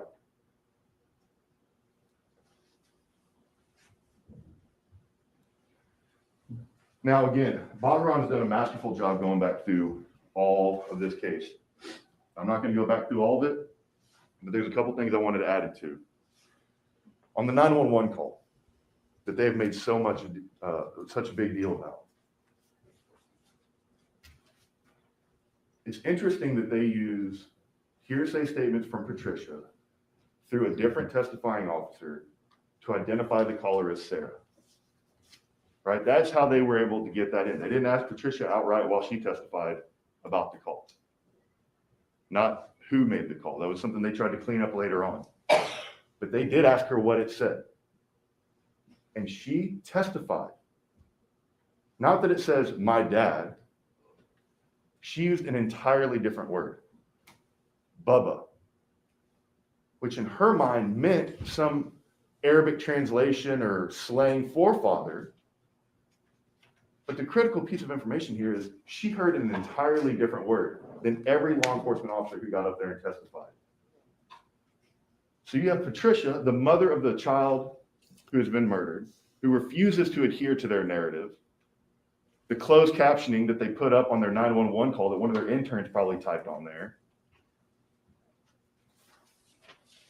And the 911 dispatcher. That poor guy. I mean, I know that he did not do a good job that night. And I know he had a hard time with testimony. But that is the single most important 911 call that man has ever received. If you think about what he has been through over the past 14 years, all the media, every time they played, all the documentaries, whatever, and he's on every one of those. How many times do you think he has laid in bed at night thinking and recalling back that phone call? And then after going through it 3 times, you heard it, the state made an opportunity to play it 3 times with their closed captioning up there telling you what they wanted to say. And after that, that 911 dispatcher who was live in that moment, taking the call, not listening to a recording, trying to figure out how to save this girl's life, refused to testify to the narrative that they were trying to push. I heard she say she was dying, but he refused to testify that she heard the words, "my dad." He refused to testify to that. So the mother of the young lady who's murdered and the man who was there in the moment both refused to testify to what that 911 call said, what they want you to believe. But guess who did? Every one of those law enforcement officers. We've touched on the quality of the investigation. I'm not going to rehash that. But think about this. Think about the careers that were made on this case. Almost every single federal agent was promoted to a supervisor position. Hazards living the life down in Mexico right now. Detective Shingle is currently employed as an investigator for this district attorney's office. That man who provided those answers and that level of investigation is now employed by this office full-time as one of their primary investigators. So yeah, they need you to hear what they want it to be. Because careers were built on that call. Careers were lost on that call, that 911 caller, the dispatcher. If you reject their narrative, then this case that has been arguably the biggest case that any of these other officers have ever participated in is a lie. Built on the same lie, same level of lie as Edgar's lie. I don't know what happened to the girls in the cab that night, but it is absurd. And my visceral anger and frustration when me and Detective Shingle got into it,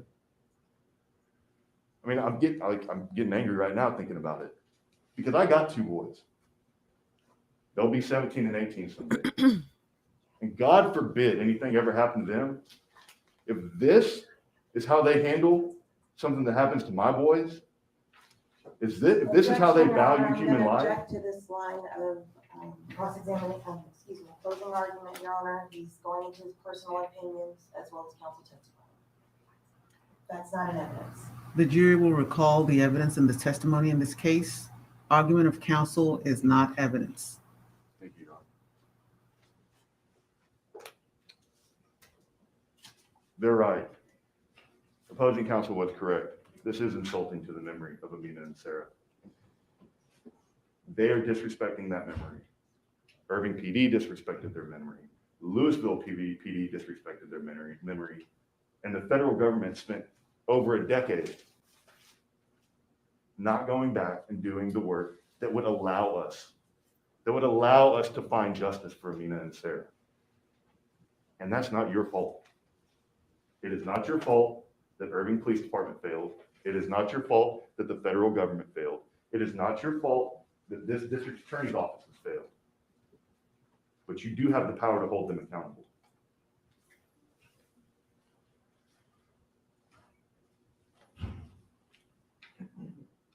One thing, to recap, not to recap, but to add to what Baharan said earlier about Edgar. To me, there's two things in addition to what she said that really stand out. Edgar and Eric live in Louisville, not Irving. 2.5 hours after these girls call 911, when they get a call from an unidentified friend who they still refuse to identify. They don't go to Louisville Police Department. They don't go to their local neighborhood cops. They go to the police department that would be investigating the murders. How do they know to go to Irving? Who is this friend? And I think the most heartbreaking part about this, and Baharan touched on this as well, as Patricia and Islam are finding out the truth of what happened that night, or finding about what happened to their family members, to Amina and Sarah. As Islam is identifying Eric and Edgar as potential suspects, Detective Shingle's walking them out of the police department. They're in the same building at the same time, being identified as suspects. But Shingle thinks they're credible, so he just walks them right out the door.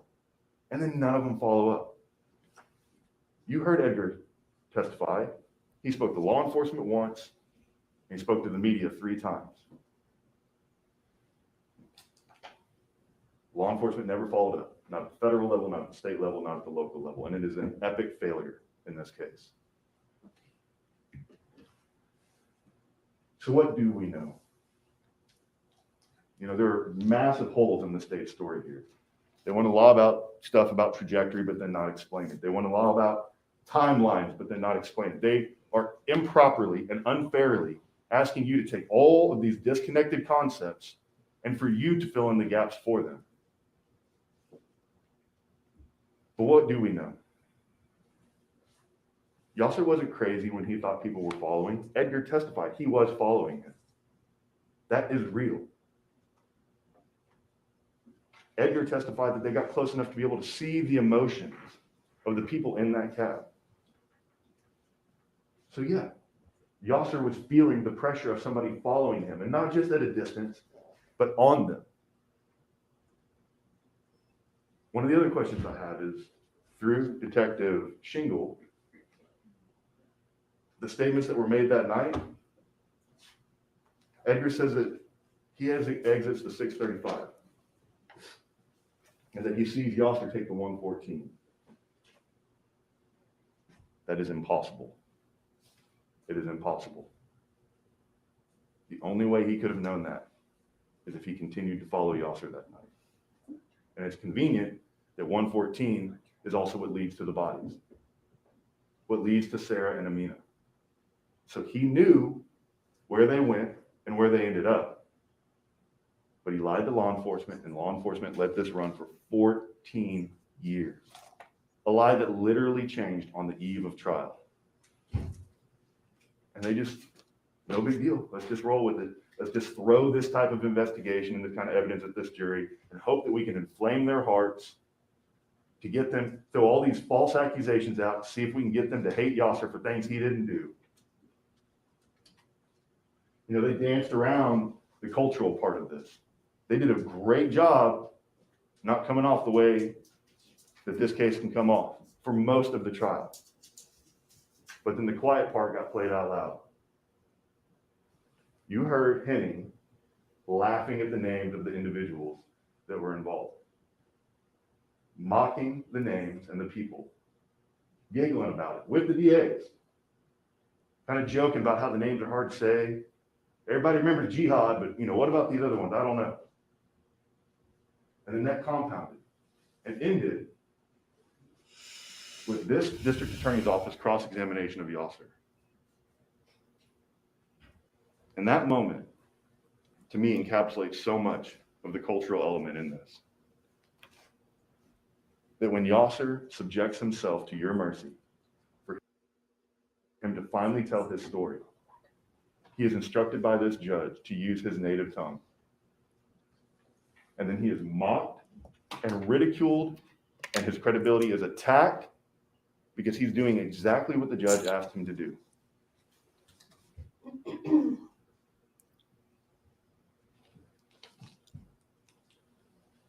So, ladies and gentlemen of the jury, we know, based on that testimony, that Yasser was being followed that night. That's been confirmed. That he went to a cab stand, but his people weren't there. Maybe not the best cab stand, but it's the one, based on the testimony we heard, that the most people that he worked with would have been at. We also heard that the cabs were running thin that night, that the hotel manager said that his cab line was unusually thin because on that night in Dallas, the cabs were in such high demand that when they would normally be centrally located, they were spread out all over the Metroplex. So again, their witness supports his testimony. And if they're not where they're supposed to be, there are, what other cab stands can he go to? And in that moment, being followed intensely by Edgar, he makes a decision. So I'm going to go to some place, the dark parking lot near the Urban Convention Center, where there should be surveillance. Amina knows how to drive. Sarah's there with her. I'm going to get out and go on foot. If there's a threat, the threat will follow me. If there's not a threat, you girls have the car to go home. Not a great plan,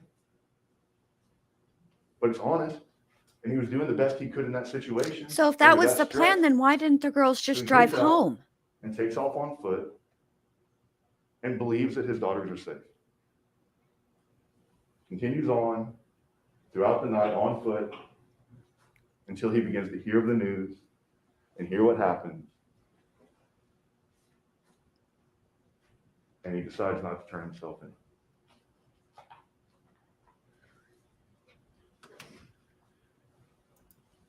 You heard Yasser testify that if he could go back and change the decision that he made that night, if he could go back and stay with those girls, without doubt he would. He knows that it was the bad call in that moment. He understands that, but that doesn't make him a murderer. And he testified, he looked at Joel in the eye and told Joel, I did not kill Yeah, my I don't daughter. know why they didn't I call did not kill my daughter. I did not kill my daughter. them Summer. I I mean, love them. I love them. I love them. I did not kill them. maybe not Joseph, but they should have He didn't called the have to get mother. up I there and don't do think that. the mother would have been as problematic. Their Hold case on, I'm was going to full of push holes. pause. At no point. I don't think that the mother would have been as problematic based on what I know today. That being said, it's very, very possible that she is more problematic than we know or that I'm aware of. Because last night, when I was, after I played Yasser's testimony, I went to WFLA has a video up. It's news, and they were showing the video, the home movies that Yasser had taken of the girls, and in that video, Ruth was speaking. She had been, and this was not an interview taken from the documentary. This was an interview done, it looks like, with WFAA. I always want to say WFLA because that's the channel here in Florida, but it's FAA. Anyway, sorry about that.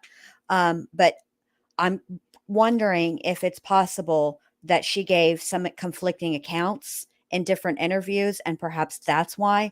I'm not sure. I can only speculate. Point have they ever come close to meeting their burden in this case? Well, they But after came being close when they silent got an 14 indictment years, he wanted for to 2 tell the counts story of for the capital first time. murder. But He was afraid that he wouldn't get a fair trial. I think that despite all this, you all are the equalizers. I don't think it's been fair from the get-go on the state side. But you have the power. You have the authority.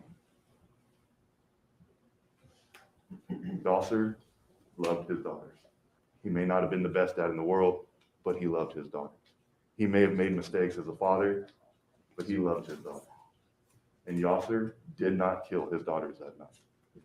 And because he did not kill his daughters, we would ask that you find him not guilty after you're done with your deliberations. Thank you very much.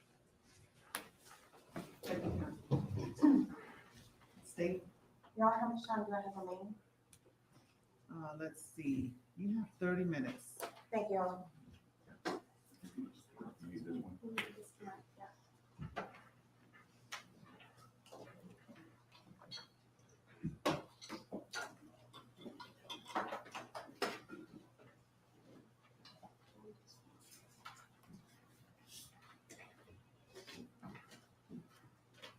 There's a few things that we need to get straight here.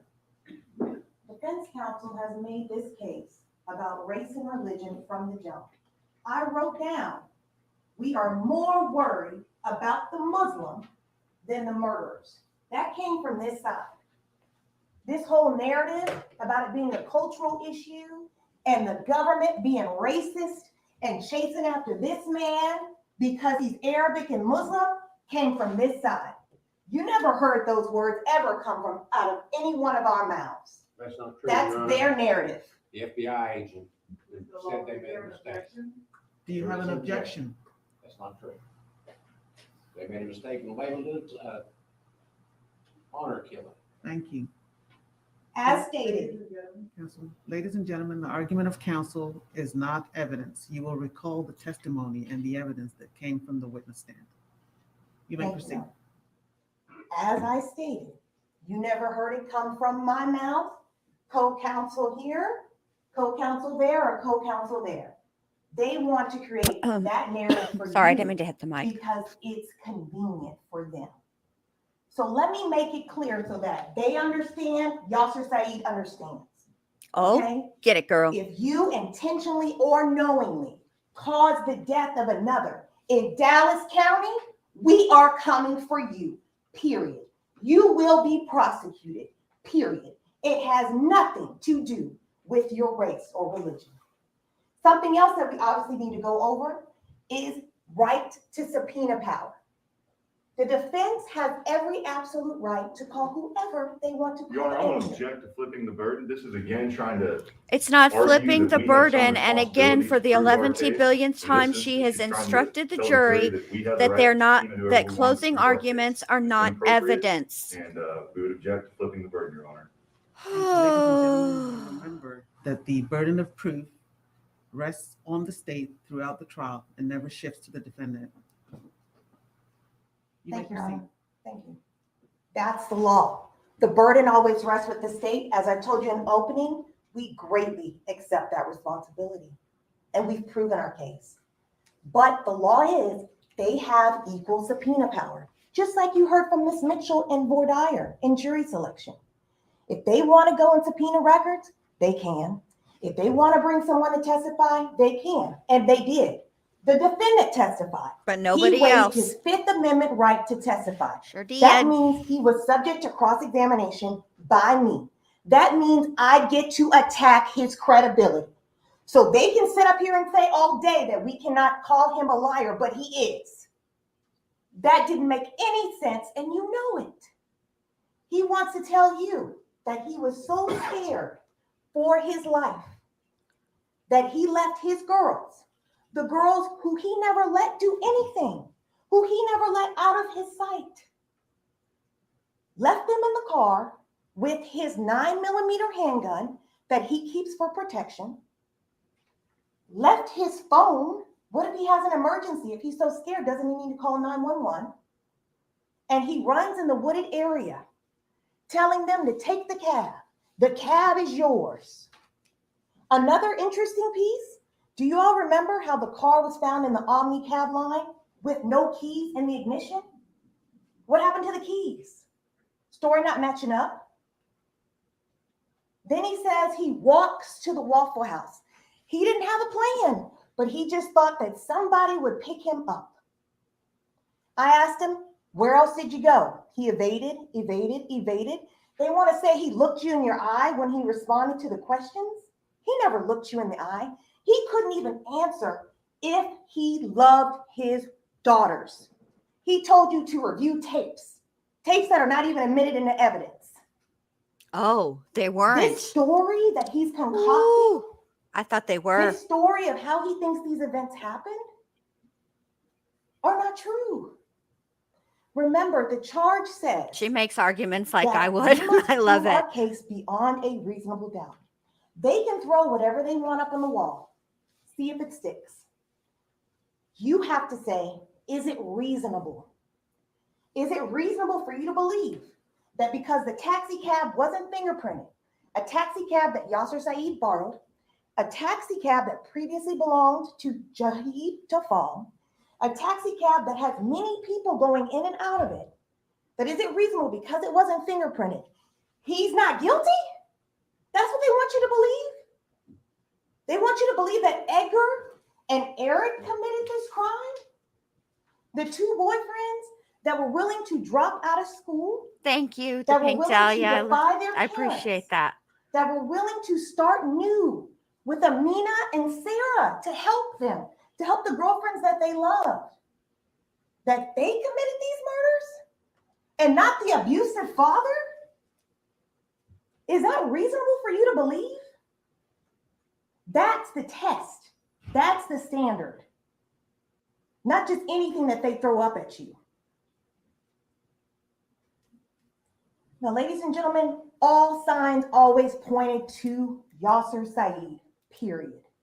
He was last in possession of the cab with the girls. He admitted to that. 14 years later, he still puts himself at the crime with the girls, last seen with them. He admits that he was going to take them out to go eat. Okay? He admits to having a gun in that car. Patricia and Islam are at home. They said that Yasser had the girls. Why are they the suspects? Why do they need to? I mean, what about them leads you to believe it wasn't Yasser? And let's just remember who all has made themselves available 14 years after the fact to come in here and testify. Who is available? Edgar, Eric, Patricia? Who has been in hiding for 12 years because of harsh media coverage? Who turned off their phone after Sarah called her 911 call and never popped up, never showed up at the funeral, never said, this is my side of the story? Yasser Saeed. All signs always pointed to Yasser Saeed. And we have an eyewitness to the crime. Sarah Saeed tells you who her killer is.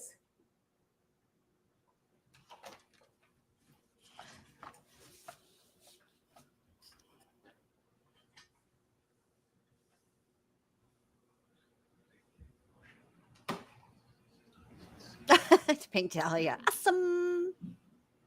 She finna play that 911 call, y'all. Now listen, brace yourselves. What's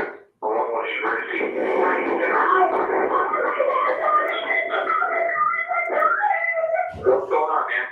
I'm dying. Okay, let me check the order. We're getting that, Parchman on my head. Hold on one second, okay?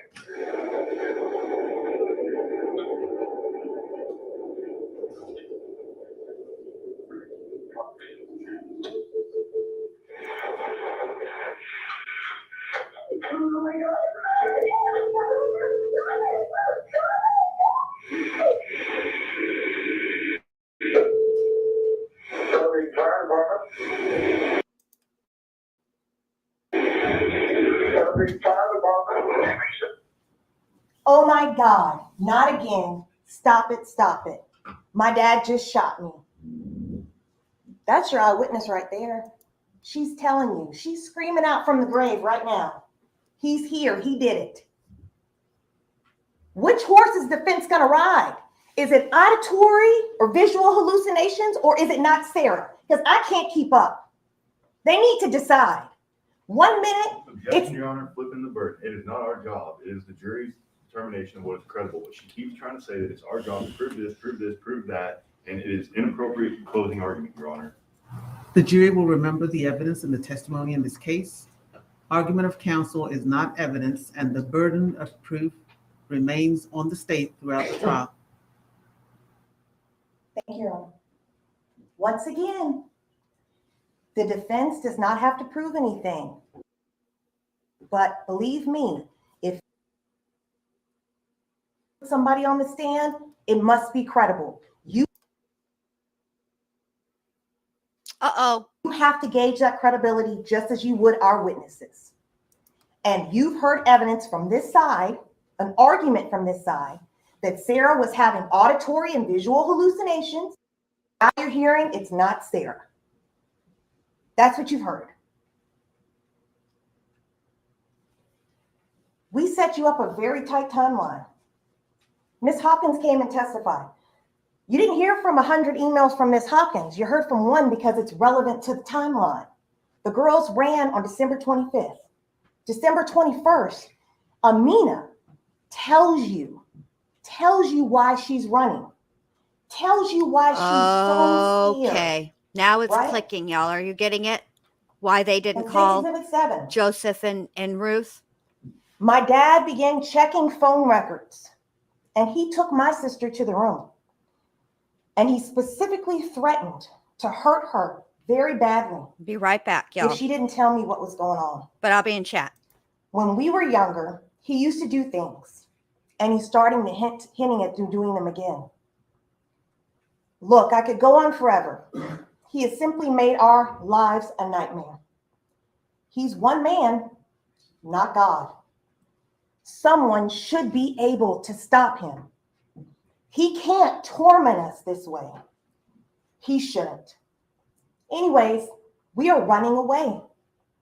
Hopefully before the break ends. I know that he will search till he finds us, and he will, without any drama or doubt, kill us. I am worried for my mother, but she would tell him out of fear. We can't bring her, and I can only hope she doesn't get hurt. We love you, Mrs. Hopkins. That tells you the story right there about that dysfunctional home. They want to talk about Patricia Owens, folks. You don't have to agree with the way Patricia Owens handled things, but there are a few things that you do know about that dynamic of that household.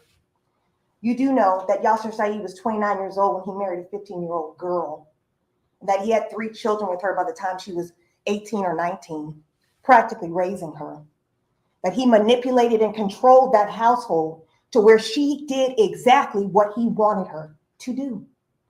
She left, she tried to be protective, but he knew that he could get her to always come back. And she did. You hear from this letter that the girls know that she can be manipulated. But as Edgar testified, he said, take your mother with you. And they did. And Yasser called, and he called, and he called like he always had done in the past. He told her he would be better. He told her things would change. And she believed him. And they came home. That's all before you. So defense wants to say we have 1 video and 1 email. There's over 250 pieces of evidence that's been admitted for you during this 4.5-day trial of testimony. We brought you almost 30 witnesses. Witnesses that I will say are retired. So yes, they may be in Mexico, as defense counsel stated. They're retired and they came in here to tell you the story because it's that important to them. It's that important to bring all those officers. It's that important for you to know the truth of what happened to Sarah and Amina Saeed. All signs point to Yasser Saeed. Subpoenaed to be here by the state. Do you have an objection, That Mr. is an Lawler? objection. Your objection's overruled. Thank you, Your Honor. All signs point to Yasser Saeed. No one else. No one else. The defendant is not in control. I stated in my opening that he is centered, his life is centered on having control. He controlled his household. You know he controlled Patricia, and you know he controlled these girls, Amina and Sarah Saeed. He controlled everything about his household. And when things were getting bad, when his behavior was escalating, he threatened Amina with a gun, these girls were on the run because they didn't want to be controlled. They wanted to have their own lives. And he saw that he lost that control. He was not going to be able to deal with that. He was not going to be able to deal with that. So he took their lives. He did it. He's the murderer. No one else.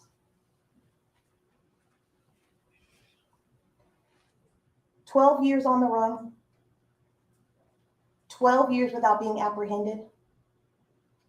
He controlled that too. Plenty of times he could have came out. The boys showed up at the police station.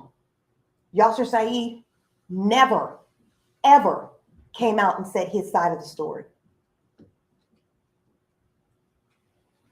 That fleeing is consciousness of guilt. He ran because he knew he was guilty. And I asked him during cross-examination, would you have remained hidden today His response was yes, because he was praying and he was hoping that we would forget, that we would all forget about Amina and Sarah Saeed, that you would forget. That's what he was hoping for. He's been trying to control this whole situation, trying to control him not being convicted of this crime. And guess what? His time is up. Tell him with your verdict, time's up. Find him guilty. I ask you for a swift and quick verdict of guilty. Please, these girls have been waiting 14 years for justice. I ask you to return a verdict of guilty for capital murder. Thank you, counsel. Ladies and gentlemen, you now have all the evidence. You have the argument of counsel, and you have the court's charge that will guide you during your deliberations. We're going to send you to the jury room and stay in recess until you reach a verdict.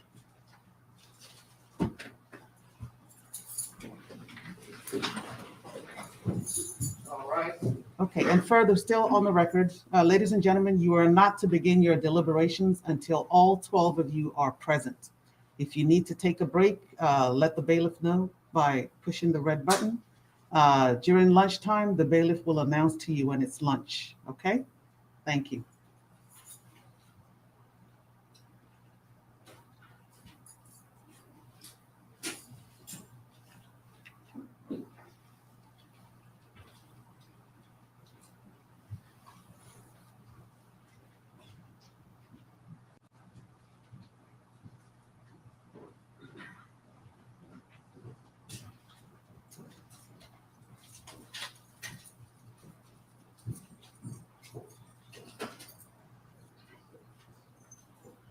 Please be seated.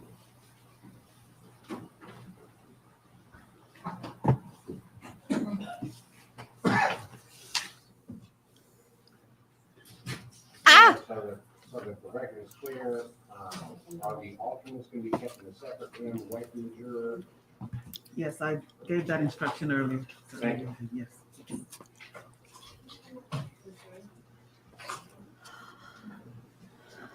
Okay. I don't want to turn it off just in case because there's always shenanigans, but I feel like we should so we can talk. So I'll just mute them or turn them way down. That way, in case I hear some shenanigans, I can.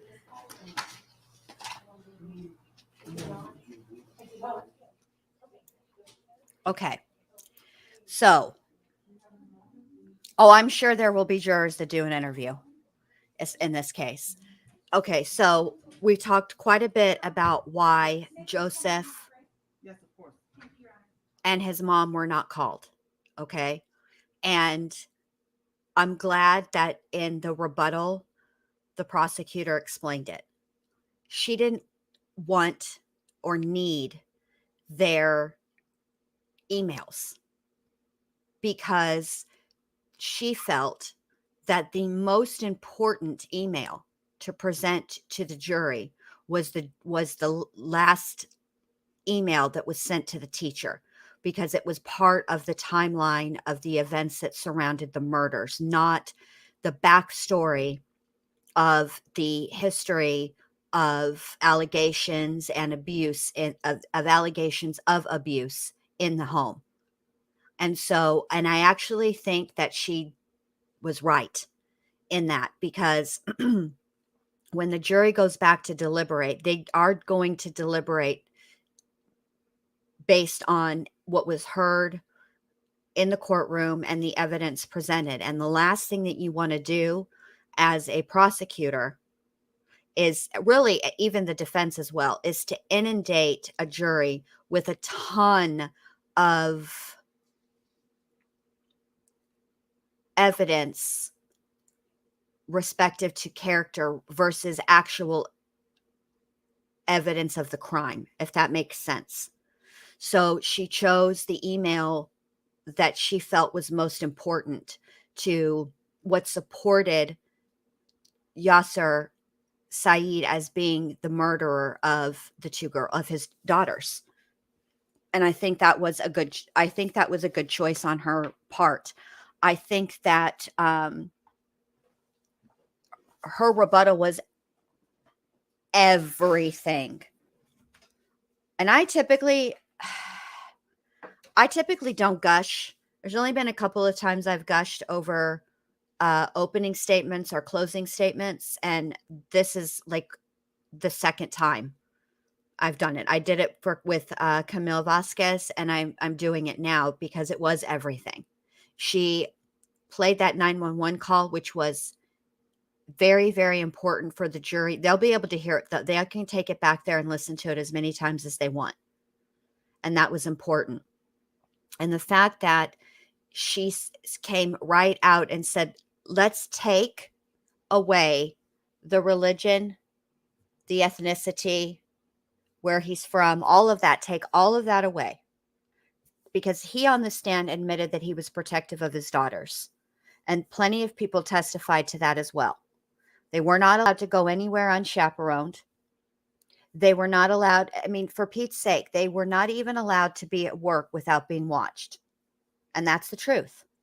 So why, if he thought there was imminent danger, whether it be to himself or to his daughters, would he have abandoned those girls? If the workplace was so unsafe and to his mind that he needed to be there and watch them while they worked, why is he abandoning them if he feels that there is imminent danger? And that was an excellent point to drive home to the jury, and they needed to hear it. They needed to hear it. She did an excellent, excellent rebuttal. And I think that, again, I can't state it enough. I think she was right in not putting Joseph and Ruth on the stand. I think it would have been dramatic. It would have caused, it would have just been drama.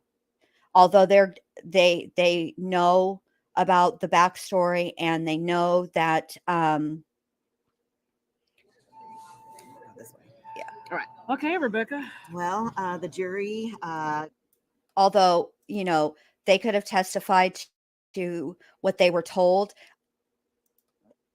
that would be difficult because they didn't have any, there was a lot of objections over hearsay. And hearsay is a tricky thing because sometimes they'll let you testify to something that you were specifically told, and sometimes they won't. And so it would have been very problematic to have them on the stand, aside from the fact that Ruth had the emails. But they didn't need those emails because they had the last most important email to the teacher. And I think she did an excellent job. And I will say that for Mr. Saeed's attorneys, his first attorney that I didn't quite catch her last name because she was masked and it was hard to understand. But his attorney, she did make some excellent points. I understand why the Irving Police Department, it would be difficult to fingerprint a cab that didn't belong to the defendant that he had borrowed, number one. But the fact of the matter, it's a cab that was in operation over the holidays, Christmas and New Year's, particularly New Year's Eve, would make it very difficult. It would have, and again, the 911 call was very, very important. And just because the 911 operator was not able to understand all of the things that Sarah said on that 911 call doesn't negate what other people who have heard the 911 call heard. We can point to a good example of 911 calls where people hear different things is the Todd Mullis trial. Remember his 911 call. So it's alleged that when he's on the phone with the operator and she's giving him instructions about CPR, he says something like cheating whore. That's the allegation. And I remember when I covered that case, Momo, my bestie and Maud, she played me the 911 call, but didn't tell me what I was supposed to be listening to. And I heard it. I heard cheating whore. So I don't think that the jury is going to find a whole lot of substance in that argument raised during closing by the defense. I think it's going to be very, very difficult for the jurors to overcome the fact that Mr. Saeed put himself in that cab with those girls and a gun, but that he wasn't involved in their deaths. I don't think that they're going to believe that the girls were not shot right exactly where the cab was.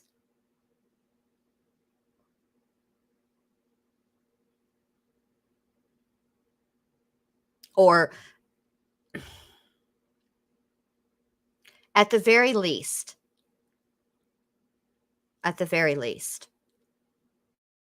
if let's say we believe Yasser's story. All right, let's say we believe it. Let's say everything that he says happened.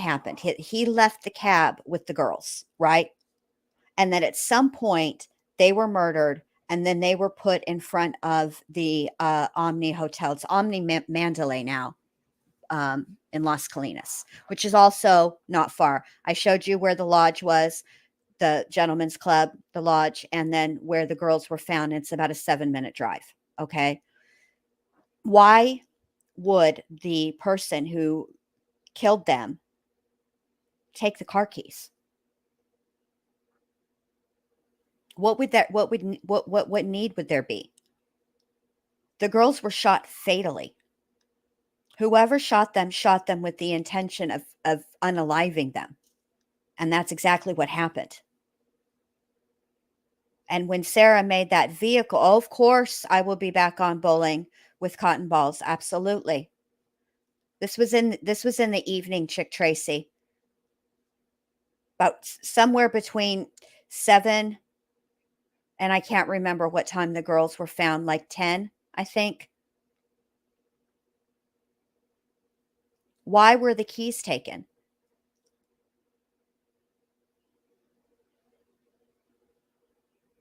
I'll tell you why the keys were taken, in my opinion. Because it's a cab, right? So that probably hundreds of fingerprints in that cab, depending on, how clean the cab driver kept his vehicle or her vehicle, right? But the keys are something that only the person who was driving that vehicle would their fingerprints be on. So whoever killed those girls took those keys. And to conflate the issue and try to say that Edgar and Eric intentionally followed Mr. Saeed is preposterous. It makes zero sense. None. And they couldn't conflate it too much because Edgar and his father were on their way to do something. They weren't just driving around town willy-nilly. They were on their way somewhere. They were on their way to the Richardson Police Department. Well, I doubt they were on their way to the Richardson Police Department. They were probably on their way to a bail bondsman. And then, or if they weren't on their way to the bail bondsman and they were on their way to the jail, it depends on what the charges were. So sometimes if you are picked up in Texas and you are like for public intoxication, they'll let you be in and you don't have anything else going on. You don't have any other warrants or anything like that. they will let you sober up, and then they'll release you. It's still, you still get it, you still catch it. It's like a ticket, but it doesn't require bail. All right. So that's possible. But at the very minimum, I suspect that the alibi was a lot better and a lot stronger than the defense wants to admit. Because if they did go to a bail bondsman, there'd be a record of that.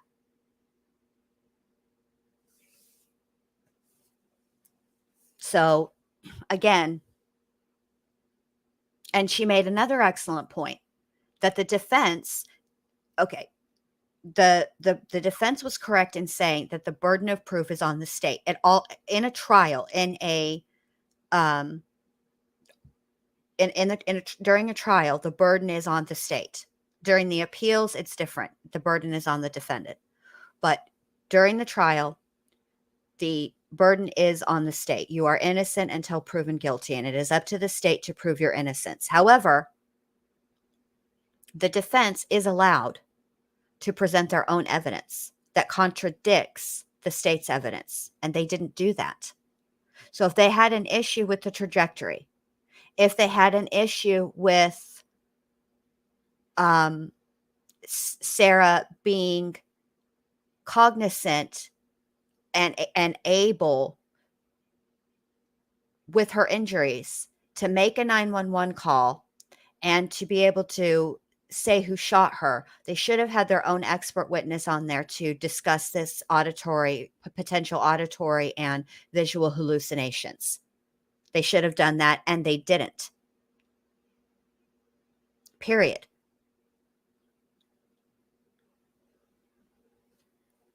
The jury needs, if you're going to say that the evidence collected by the investigators and presented by the state is problematic, it was mishandled, bumbled, whatever, it's a good idea to then put on your own evidence. But they didn't. They put Yasser on with some cockamamie story. That story didn't even make sense. And let me just say this. I am an excellent person at finding a loophole. You can ask Shmita. Ask Nacho Mama. I will find a reason why it is okay for their kids to do things that they don't want their kids to be doing. Okay? So I couldn't even find a loophole in that story. I could not. It is such a disconnect for him to be this. And it is a valid argument because for the argument of abuse versus discipline is a good argument because everybody has a line, right? The state has a different line. So in Texas, okay, you are allowed the right to reasonable discipline of your children, including corporal punishment. Okay. That's legal in Texas. What's not legal in Texas is your girls flee, which Amina was an adult. She had every right to flee. And Sarah, who was a minor, fled, but she fled with her mother. So she had one of her parents' consent. And as far as, I thought it was interesting also, just as a side note, that his attorney brought up this divorce, that she's never seen divorce papers.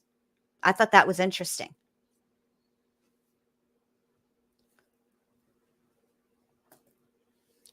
So, at the time when this took place, they were married and there was no custody agreement. So they didn't, the state would be, if the mother says it's okay and it's not, again, that they're not divorced at the time this happened. They're all living in the same home. So the state would not intervene in a mother taking her daughter to Oklahoma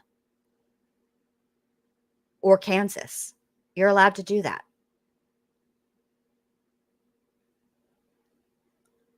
And again, I bring back the point where how afraid of the cops could he have actually been? He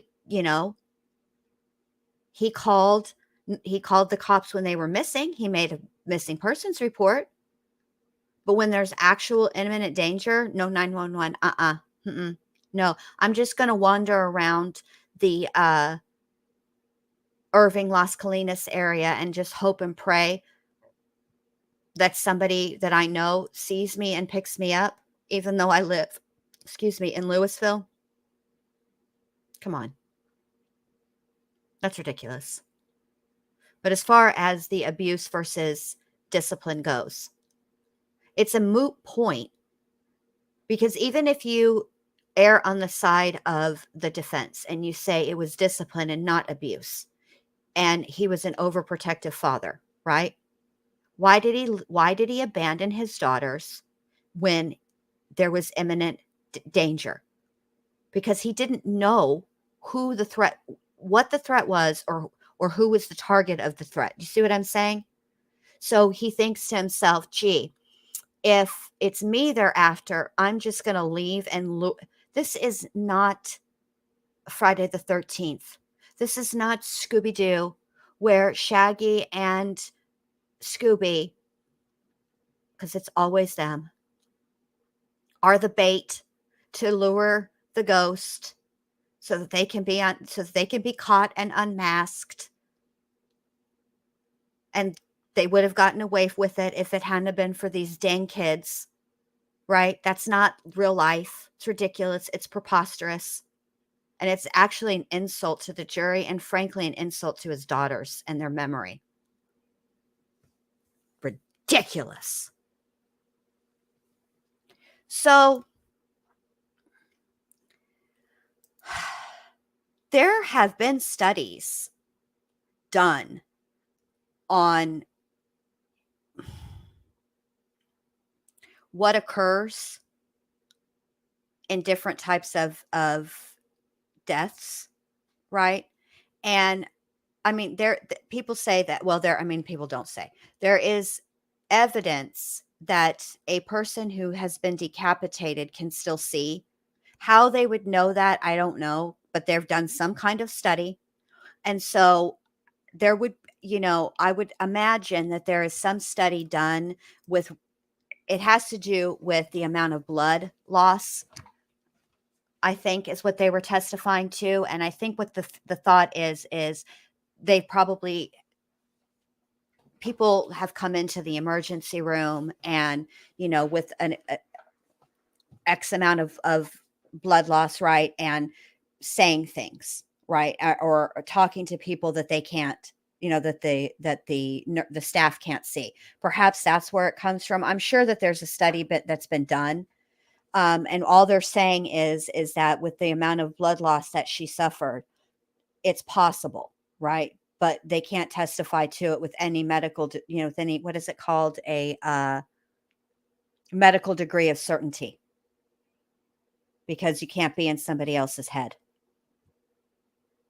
It's kind of like the Lori Show murder. Lori's throat was cut. And there was a lot of conflicting testimony at trial, because her mother, Hazel, said that when she came home and she found Lori, she rushed to her, and that Lori said Michelle did it. And the defense put on an expert that said the injuries that Lori sustained, it wouldn't have been something that she wouldn't have been able to do that. But that's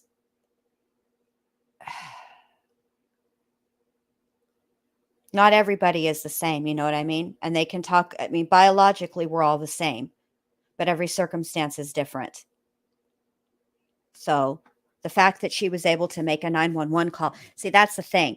In 2008, they didn't have, if you go to Facebook, it's a setting on Facebook, and I had to turn mine off because I'm forever dropping my phone. All right. But there is a setting on Facebook that's automatic. You have to turn it off. It's already engaged. That if you shake your phone, it'll pop up and say, is there hit something or other if there's a problem. I had to turn it off because, like I said, I'd be dropping my phone on the regular. I'm clumsy. I trip over air. And I was afraid that one of these times I was going to pick it up wrong and actually ask for help. But they didn't have that in 2008. So she physically had to dial 911.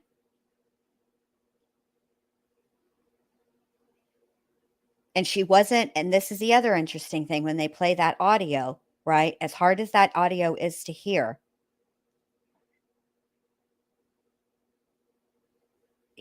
the operator speaks and then she speaks.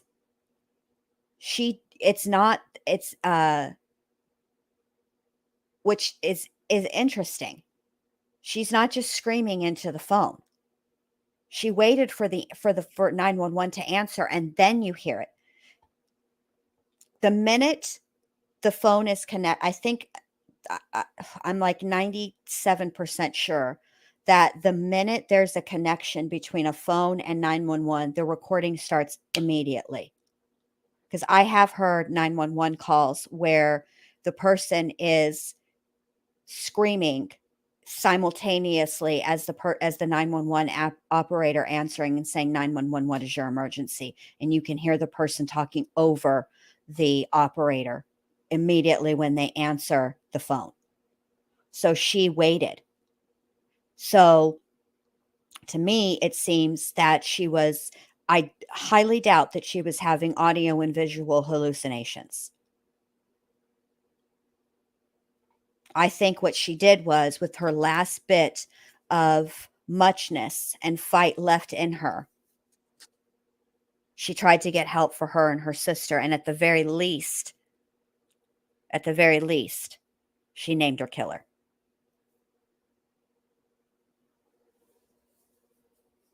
She was, but so now we're on jury watch. I'll be watching tonight. This is what I'm going to do. If the verdict comes in soon, I may go live. If it is,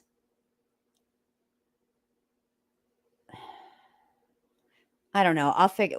I don't know. It depends on what time the verdict comes in, because I have stuff I have to do. But if the verdict comes in today, I will go. I was planning to go live anyway tonight because we missed a lot of the forensics, and so I was intending to sort of go back over that testimony. So regardless of whether the verdict comes in today or what, I will go live tonight. And I have some other stuff planned for the rest of the week while we're on verdict watch. So either way, if it comes in today, again, I'm going to be live tonight. If it comes in at some point and after that, whenever it comes in, I'll just go live.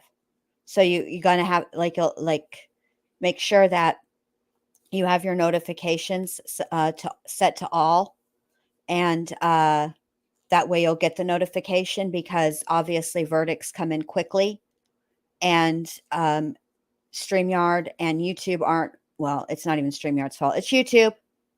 It's YouTube's fault. They're not great about giving out notifications. I will be live tonight, the Pink Dahlia, at 9 Eastern.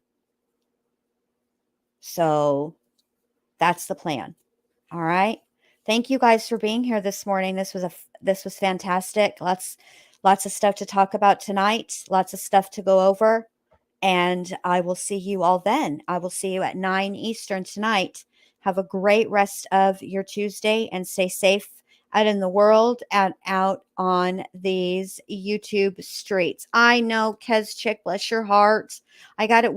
This is why I like doing these morning things, because then we can still talk, but then you can still participate. I don't know. We'll figure it out. We'll figure it out. All right. Good night, but for sure I'll be at 9 Eastern.